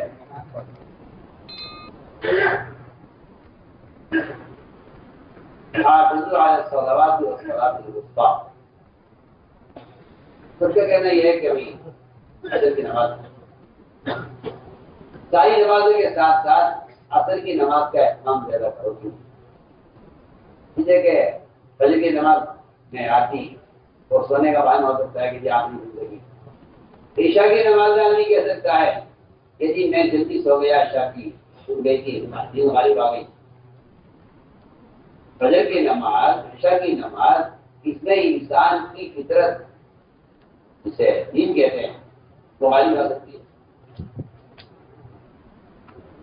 عصر کی ظہر کی نماز میں آدمی قہوے کے لیتے اور آگ لگ جائے، ظہر کی نماز پتا ہو سکتی ہے دین کی وجہ سے. لیکن عصر کی نماز کے لیے بندے کے پاس کوئی عذر نہیں ہے. میں بہت بنیادی بات آپ سے کرتا ہوں. عصر کی نماز کے لیے بندے کے پاس کوئی عذر نہیں ہے. عصر کی نماز کا وقت ایسا وقت ہے کہ جس میں تاجر اپنی دن بھر کی ساری کوشش کا تھوڑا سا دیکھتا ہے اور حساب لگاتا ہے. فرمایا کہ عصر کی نماز کا زیادہ اہتمام کرو. تو روایت کی گنتی ہے صاحب فرمایا کہ اس آدمی نے عصر کی نماز جان بوجھ کر قضا کر دی، اس کی زندگی دوسرے سارے اعمال برباد کر دیے جاتے ہیں. عصر کی نماز کوئی جان بوجھ کر جانتے ہوئے عصر کی نماز قضا کر دی، کیونکہ اللہ تعالیٰ جو اسباب دیتے ہیں بندوں کو وہ اسباب ضرور کے نہیں دیتے، بلکہ اللہ تعالیٰ اسباب دیتے ہیں بندے کے عمل کو پرکھنے کے لیے کہ دیکھیں ہمیں کتنے آ سکتا ہے. اللہ تعالیٰ اسباب میں مسلمان کو مشغول کرتے ہی اس لیے ہیں. لوگ سمجھ اللہ نے اسباب ضرورت کے لیے دیے ہیں، یہ اللہ نے اسباب امتحان کے لیے دیے ہیں. اللہ نے کلام گھوڑوں کے دیکھنے مشغول تھے، عصر کی نماز قضا ہو گئی، مگر انہیں عصر کی قضا ہونے کا غم اتنا تھا کہ انہوں نے وہ گھوڑے کاٹ کے ختم کر دیے. اللہ نے سورج کو واپس نکالا اور انہیں آج کی عصر آج پڑھی ہے. دیکھے اس بندے کو نماز کے ظاہر ہونے کا واقعی غم ہوتا ہے. اللہ تعالیٰ اس امتحان لیتے ہیں کہ یہ عمل کے ظاہر ہونے پر غمگین ہوتا ہے، ایسے کوئی غم نہیں ہوتا. مان لوگ ایسے بھی ہوتے ہیں جو کہتے ہیں پڑھنے سے قضا ہو گئی تو بعد میں پڑھنے کے. جو لوگ یہ کہتے ہیں عصر قضا ہو گئی یا فجر قضا ہو گئی کوئی حرج نہیں ہے تو ایسے باتیں پڑھیں گے، ایسے لوگ رفتہ رفتہ عمل سے محروم کر دیے جاتے ہیں. پر اگر کسی آدمی کو واقعی اپنے عمل کے ظاہر کا غم ہو تو اللہ تعالیٰ ایسے لوگوں کے لیے اس دن کے سورج کو واپس نکال کر ان کی عصر کی نماز آج کی ادا کرا دیتے ہیں. یہ بھی صاف ملتا ہے کہ شاہ نے اب اپنی جماعت کے ساتھ عصر کی نماز پڑھنے کے لیے سورج کو ٹھہرنے کا حکم دیا ہے. صحیح ہے. اللہ ہمیں عصر پڑھنی ہے. جب تک ہم دشمن سے قتال سے فارغ نہ ہو جائیں اس وقت تک سورج ہمارا انتظار ہوگا. اللہ اے اللہ اسے ہماری لیے روک دے. سورج جھکا رہا انتظار کیا سورج. میں نے آج کیا کیا ہے اثر کی نماز کی اہمیت سے بیان کی گئی. ابن عباس فرماتے ہیں رضی اللہ تعالیٰ حافظ علیہ الصلوات یہ صلوات سے 5 نماز مراد ہیں. ہاں کہتے ہیں صلوات سے 5 نمازیں حافظ علیہ الصلوات والصلاۃ الوسطیٰ. وہ کہتے ہیں کہ صلوات سے نوافل مراد ہیں اور صلاۃ الوسطیٰ سے 5 نمازیں مراد ہیں. حافظ علیہ الصلوات میں بات فرماتے ہیں نوافل کا اہتمام زیادہ کیا کرو. نوافل کا اہتمام زیادہ کیا کرو. تہجد کا جاج کا اجراء کا بابین کا ان کا اہتمام زیادہ کیا کرو. نماز سے پہلے بعد کی سنتوں کا اہتمام زیادہ کیا کرو. اگر اس کا اہتمام کرو گے تو درمیان کی جو نماز وہ محفوظ رہے گی. وہ درمیان کی نماز وہ 5 فرائض ہے. پہلے بات کی اگر سنتوں کا اہتمام کرو گے تو پھر فرائض محفوظ رہیں گے.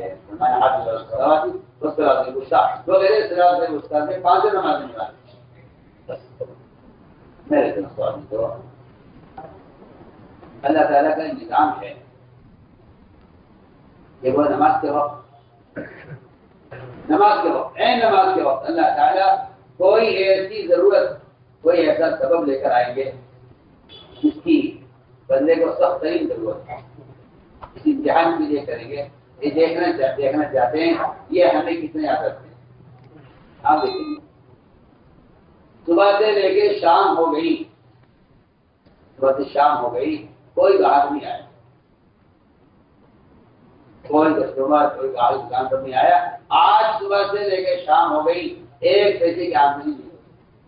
آدمی کیا رہا بیٹھا رہتا ہے زمین پر. ادھر مغرب کی اذان ہوئی ادھر گاہک. بس میں سمجھتا ہوں جو آدمی یہ خیال کرتا ہو کہ اللہ مجھے روزی دینے کے لیے گاہک کو لائے ہیں اس نے اللہ کے نظام کو سمجھا ہی نہیں. اللہ مجھے اگر اس سبب سے روزی دینا چاہتے تو صبح سے لے کے شام ہو گئی ایک گاہک بھی نہیں آیا. وجہ سے زور پہ کوئی نماز نہیں تھی. زور کے درمیان کوئی نماز نہیں تھی. اس درمیان کوئی گاہک نہیں آیا. گاہک اذان کے وقت کیوں آیا ہے مغرب کی؟ اللہ تعالیٰ دیکھنا چاہتے ہیں کہ ادھر ہم بلا رہے ہیں ادھر میں گاہک آ گیا ہے. ہم دیکھنا چاہتے ہیں کہ تم کیا کرتے ہو. اگر تم فریضے کو ظاہر کر کے اس گاہک سے معاملہ کرتے ہو تو ہمارا تم سے دروازہ نہیں ہے. اور اگر پھر بھی تم نے یہی کیا تو ہم تمہیں کافروں کی طرح دنیا دے کے مل جائیں گے. سیدھی بات آخرت کا اجر ہوتا عمل ایمان عمل پر ہے. کیا کہ یہ امتحان کا وقت ہوتا ہے. یہ امتحان کا وقت ہوتا ہے. عام طور سے لوگ یہ کہتے ہیں کہ اگر ایسے موقع پر گاہک آ جاتا ہے تو لوگ کہتے ہیں کہ جماعت سے نماز پڑھنا کوئی فرض تو ہے نہیں. فرض تو ہے نہیں. سمجھتے ہیں کہ اذان یا نماز کے اوقات اذان کے لیے نہیں ہو رہی ہے کیونکہ نماز کے اوقات تو اذان کے شروع ہونے سے بہت پہلے بتا دیے گئے تھے. نماز اپنے اوقات پر ہوتی رہتی تھی اذان آنے سے پہلے بھی. سمجھتے کہ اذان تو عدالت کا ضمن ہے. اذان عدالت کا ضمن ہے. اگر تم اذان پر نہیں آئے عدالت میں اور بلانے پر نہیں آئے مسجد میں فرمایا کہ وارنٹ کٹیں گے تمہارے اور تمہیں دکان سے ہی گرفتار کر دیا جائے گا. آپ بے شمار مسلمان لاکھوں کروڑ مسلمان ایسے ہیں جنہیں اس بات کی شکایت ہے کہ ہم پر کفر ظلم کر رہا ہے اور ہمیں بالکل بغیر کسی جرم کے اور بغیر کسی گناہ کے ہمیں پکڑا گیا ہے. ہم پر ظلم ہو رہا ہے اور ہمیں بغیر کسی جرم کا پکڑا گیا ہے. حقیقت بات یہ ہے کہ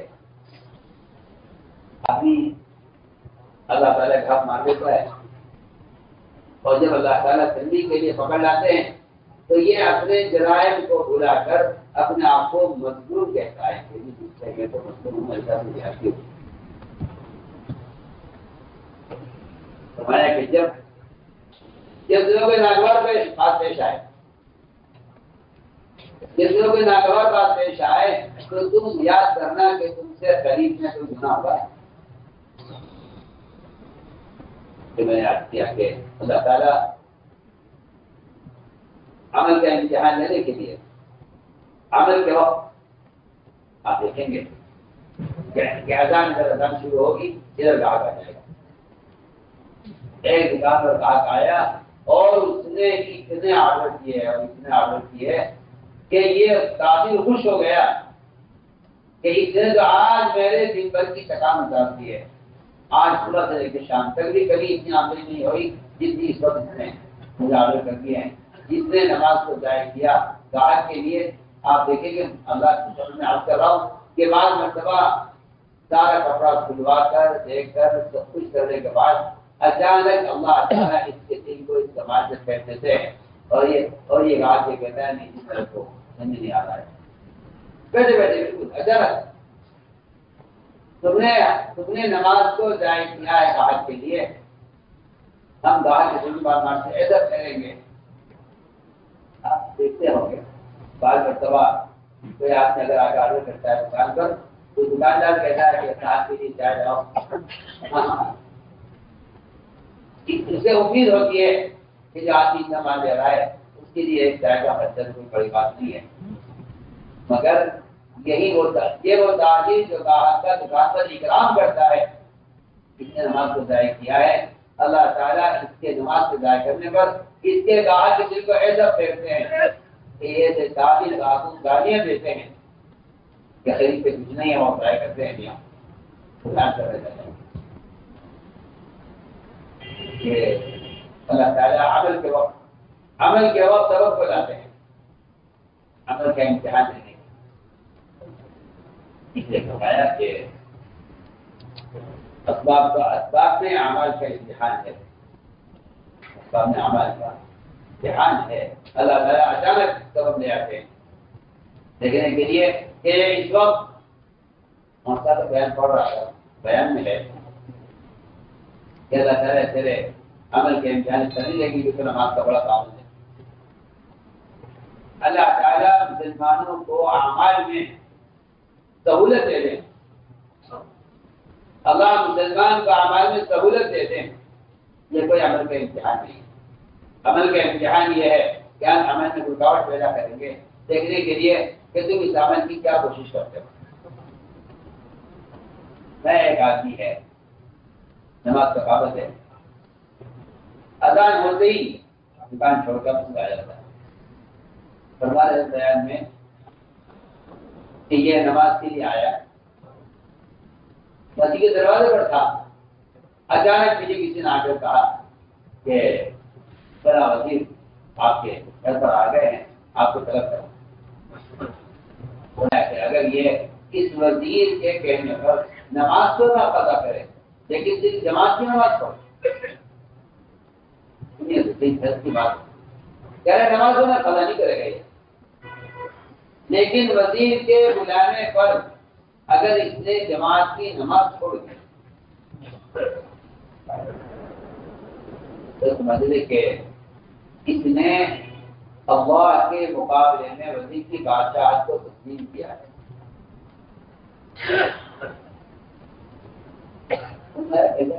فرمایا کہ ٹھیک ہے تم یہ تصور کر لو کہ آپ کو ادھر ایک فقیر بلا رہا ادھر وزیر بلا رہا تو آپ فقیر کی طرف جائیں گے وزیر کی طرف جائیں گے. آپ کو وزیر سے تو خطرہ ہے اس بات کا کہ اگر میں نہ گیا اس کی بلانے پر تو مجھے کوئی سزا دے گا. آپ کو فقیر سے اس کی کا کوئی خطرہ نہیں ہے کہ اگر یہ فقیر میں نہیں جاتا تو یہ فقیر اگر نقصان نہیں کرے گا. لیکن وزیر سے اس بات کا اندیشہ ہے کہ یہ مجھے سزا دے گا اگر میں بلانے پر نہ گیا. ہمارے کہ تم اس بارے میں اللہ کو غور کر دو کہ اگر تم اللہ کے بلانے پر نہ آئے اور اس وزیر کے بلانے پر مسجد سے واپس ہو گئے تو اللہ تمہیں کیا عذاب دیں گے کہ ہم نے بلایا تھا تم کیوں نہیں آئے. آسان سوال اس کا نہیں ہے کہ نماز قضا نہیں ہوئی. سوال اس کا ہے کہ آپ کو مسجد سے بلایا تھا آپ کیوں نہیں آئے. ہماری ساری بات ہے کہ نماز میں کمال پیدا کرو، سارے دین کا مدار اس نماز پر ہے، ساری کا مدار اس نماز پر ہے، سارے دین کا مدار اس نماز پر ہے۔ جس طرح سارے دین کا احکام کا مدار ایمان پر ہے، اس طرح سارے دین کا مدار نماز پر ہے۔ سارے منکرات سے روکنے والی بھی یہی ہے، سارے معروفات کی اصطلاح پیدا کرنے والی بھی واحد صفت واحد عمل یہ نماز ہے۔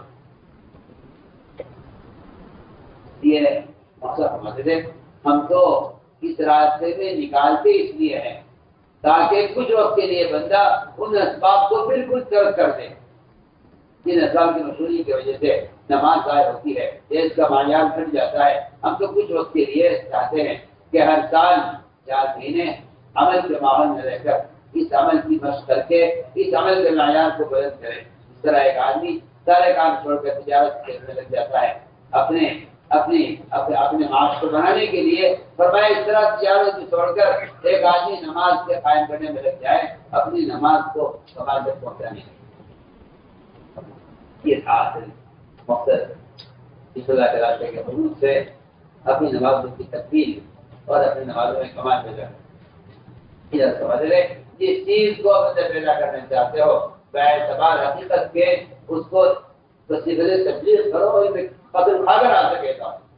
صفت تبلیغ کہتے ہی اس کو ہیں کہ آپ کی دعوت میں اور آپ کے عمل میں صحابہ اور وسلم کا طریقہ ہے، یہ کہ روایتی راستے روایتی طریق ہے، اس سے تو دعوت کا طریقہ ادا ہونا نہیں ہے، چاہے وہ طریقے جائز ہی کیوں نہ ہو۔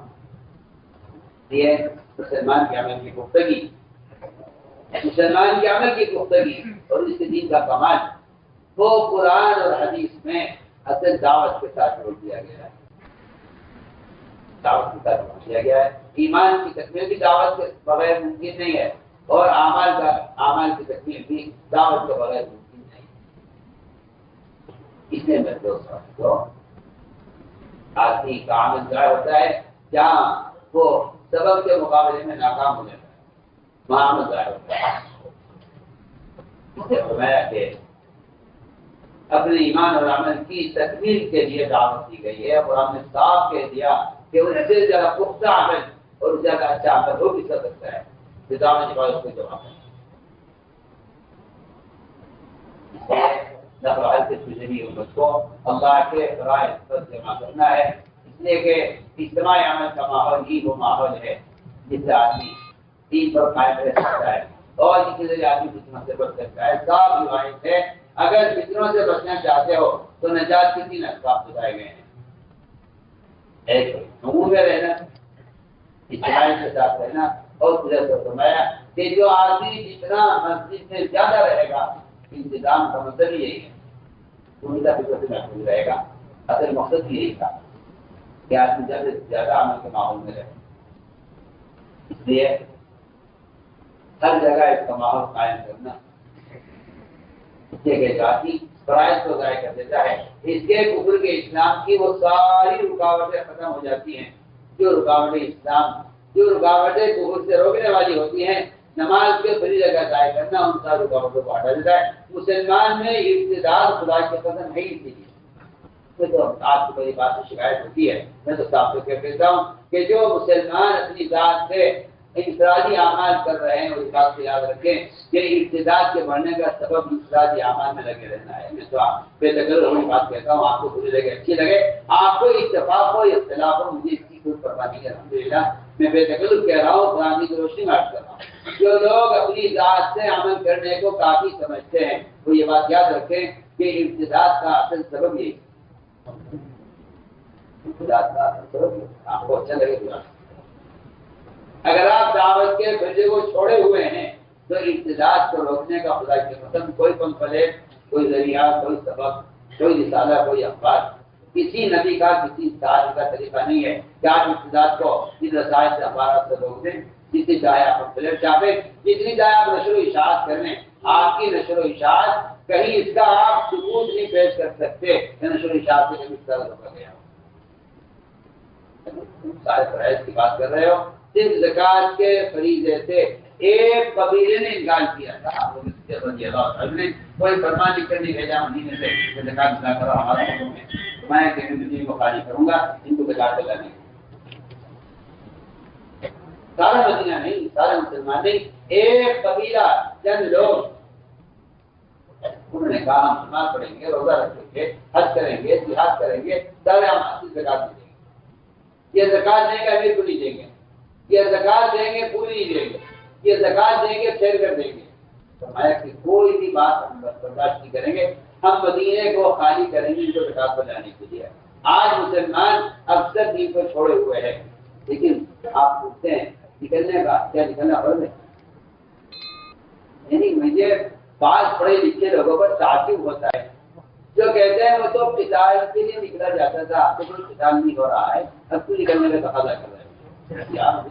مجھے ایسے لوگوں کی رائے پر ان کی جہالت پر تعجب ہوتا ہے، حالانکہ وہ اپنے آپ کو پڑھا لکھا کہتے ہیں۔ آپ کو شکایت ہے تو آپ جانیں، یہ تو جو بات ہے وہ جانتے ہیں۔ ایسے آدمی کو قرآن حدیث سے ناواقف سمجھتا ہوں، اس کا خیال یہ ہے کہ خروج کے فضائل اور اس کی اہمیت قتال کی وجہ سے تھی، میں اس کو قرآن حدیث سے ناواقف سمجھتا ہوں، میں اس کو قرآن حدیث سے ناواقف سمجھتا ہوں، جس کا خیال یہ ہے کہ خروج کا فریضہ اور اس کی اہمیت وہ قتال کی وجہ سے تھی، میں اس کو قرآن حدیث سے ناواقف سمجھتا ہوں۔ بیچارہ سیرت سے ہی ناواقف ہے، اس کا خیال یہ ہے کہ خروج کا اصل مقصد تو قتال ہوا کرتا تھا، وہ ہے نہیں۔ حدیث کی بات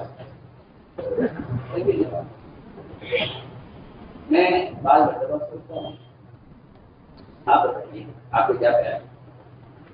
آپ کے برابر کے گاؤں میں آگ لگ جائے، آپ کے برابر کے گاؤں میں آگ لگ جائے، کیا ممکن ہے کہ آپ تشکیل کریں لوگوں کی؟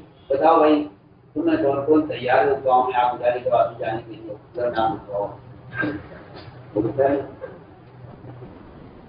راضی نے پوچھا تھا ایک صاحب برابر کے گاؤں میں، ہماری برابر کی دکان میں تمہارے مہینے میں آگے ہو گیا، تم بیٹھ کے تشکیل کرو، بتاؤ بھائی کون کون تیار ہو آپ جانے کے لیے، کون چلے گا، نام لکھاؤ۔ یہ کہا جائے گا کہ اس کا اس وقت عمل کرنا، ان آگ میں جلنے والوں کو خطرے میں ڈال دینا ہے، اس کی تشکیل کرنا، بتاؤ کون تیار آپ جانے کے لیے؟ وہ تو پورا مہینہ دوڑ پڑے گا، پورا بازار دوڑ پڑے گا، کچھ جان بچانے کے لیے، کچھ جلنے والوں کو بچانے کے لیے، کچھ آگ کو بجھانے کے لیے، سارا ماحول حرکت میں آ جائے گا۔ جس کو کوئی بات ہی نہیں ہے، بتاؤ اس کام کے لیے کوئی تیار ہے؟ میں سوچتا ہوں کبھی کبھی کہ لوگ امت کے اقتصاد کا غم نہیں رکھتے دلوں میں، اور ان کو اقتصاد سے روکنے کی عملی محنت نہیں جانتے، ایسے لوگوں کو اس راستے میں نکلنے پر اصرار ضرور معلوم ہوتا ہے۔ میرا ایک حکم ہے، ایسے لوگوں کو اس راستے سے نکالنے پر اصرار غلو معلوم ہوتا ہے، غلو وہ اسے غلو کہتے ہیں، کیونکہ ان کے دماغ میں بیٹھا ہوا ہے کہ نکلنا دین سیکھنے کے لیے، اور دین سیکھنے کا ایک راستہ تھوڑی آپ سب کو گئے سب یہی کریں، سب یہی کریں، سب یہی کریں۔ میں کہہ رہا ہوں کہتے ہیں یا یہ مقصد ہی نہیں تھا جو آپ سمجھیں، اقامت دین خروج کا مقصد ہے، امت کی اصلاح سے بچانا خروج کا مقصد ہے، امت کو فرائض پر جمع کرنا خروج کا مقصد ہے۔ آپ کو جو غلو معلوم ہوتی ہے باتیں، وہ اس لیے کہ آپ کو خروج کے مقاصد کا بالکل بھی علم نہیں ہے۔ آج سمجھتے کو ایک وقتی مدرسہ ہے جس میں داخلہ دیا جائے دین سیکھنے کے لیے، یہ تو بہت ہی بہت سچی سوچ ہے، بہت یہ بہت سچی سوچ ہے کہ تبلیغ میں دین سیکھنے کے لیے نکل جاؤ اس وقت کے لیے، بہت ہی سچی سوچ ہے۔ آپ کہاں سوچ رہے اس بات کو؟ عام کو جو خیال ہے پیدی لوگ نکل جائیں، یہ جاہل لوگ نکل جائیں، یہ دیندار بن جائیں، یہ دین سیکھ لیں، اس سے زیادہ لوگ اس راستے میں نکلنے کے مقاصد کو جانتے ہیں۔ حالانکہ دعوت ایک دفاعی طاقت سے منتقل کی دعوت دفاعی میں قسم کھا کر کہہ سکتا ہوں آپ کی مقبول نمازیں، آپ کی مقبول دعائیں، آپ کے مقبول صدقات، آپ کا اخلاص اور آپ کے راستے قیام و تہجد اور آپ کا امت کی ہدایت کے لیے کام کرنا، خدا کی قسم سے کوئی بھی عمل ایسا نہیں ہے جو ابتداء کرو. آپ کی توجہ، آپ کی ولایت، آپ کی کرامت کچھ بھی ہو آپ کے پاس، کوئی ثابت کرے، کوئی ثابت کر دے کہ دنیا میں فلاں ولی ایسا گزرا ہے جس نے اپنی توجہ سے امت کے اطاعت کو روک دیا ہے، کہیں بھی ثابت کرے. بیکار کی باتیں کرتے ہیں.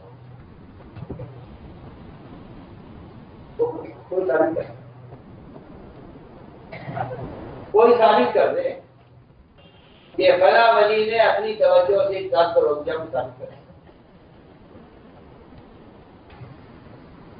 اگر اس کی کوئی گنجائش ہوتی تو میں کہتا ہوں کرو صدیق رضی اللہ تعالیٰ عنہ کو اللہ نے نبی کو صحبت کا موقع دیا ہے. حضرت عمر کو اللہ نے وہ مقام دیا ہے ان میں سے کوئی بھی ایسا نہیں ہے جو ابتداء میں اپنے گھر بھیج کر اس نے وہاں سے دعائیں کی ہوں اور وہاں سے بھیج کر اس نے کوئی پڑھتے لکھ کے بھیج دیا ہو مختصین کو کیا انسان واپس آ جائیں گی.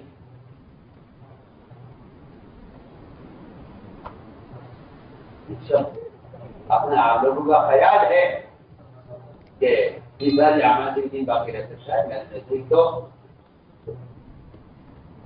نقل و حرکت اور خروج یہ ایک سوا میں دعوت ہے، اس کو چھوڑ دینا میں کہتا ہوں کوئی دنیا کی کوئی چیز ایسی نہیں ہے اور آپ کے پاس کوئی جائز راستہ بھی ایسا نہیں ہے جس سے دعوت کا ادا ہو جائے سوائے اس بات. میں کہتا ہوں کہ اگر اس نقل و حرکت کے میں کمی آنے پر، اس نقل و حرکت میں تاخیر پر اذان کی دھمکیاں اسی لیے ہیں کہ اس کا کوئی متبادل اس زمانے میں نہیں ہوتا. اس کا متبادل کبھی کسی زمانے میں ہو نہیں سکتا. اگر اس کا کوئی متبادل ہوتا تو نفر میں تاخیر پر اذان کی دھمکیاں نہ ہوتی. آپ قرآن کو غور کریں، آپ کا یہ اتنی آسانی سے کہہ دینا کہ یہ ایک راستہ نہیں ہے اور بھی راستے ہیں. آپ کو یہ کہہ دینا کہ صرف یہی راستہ نہیں اور بھی راستے ہیں. بس میں کہتا ہوں کہ یہ ایک فریضے کا انکار کرتا ہے جس کو خروج نقل کہتے ہیں.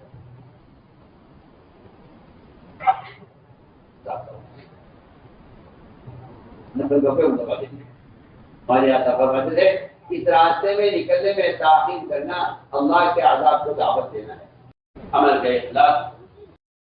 بیان آپ کو پسند آیا ہو تو بیان کو لائک، شیئر اور چینل کو سبسکرائب کرنا مت بھولیے. کمنٹس میں اپنی رائے کا اظہار ضرور کیجیے.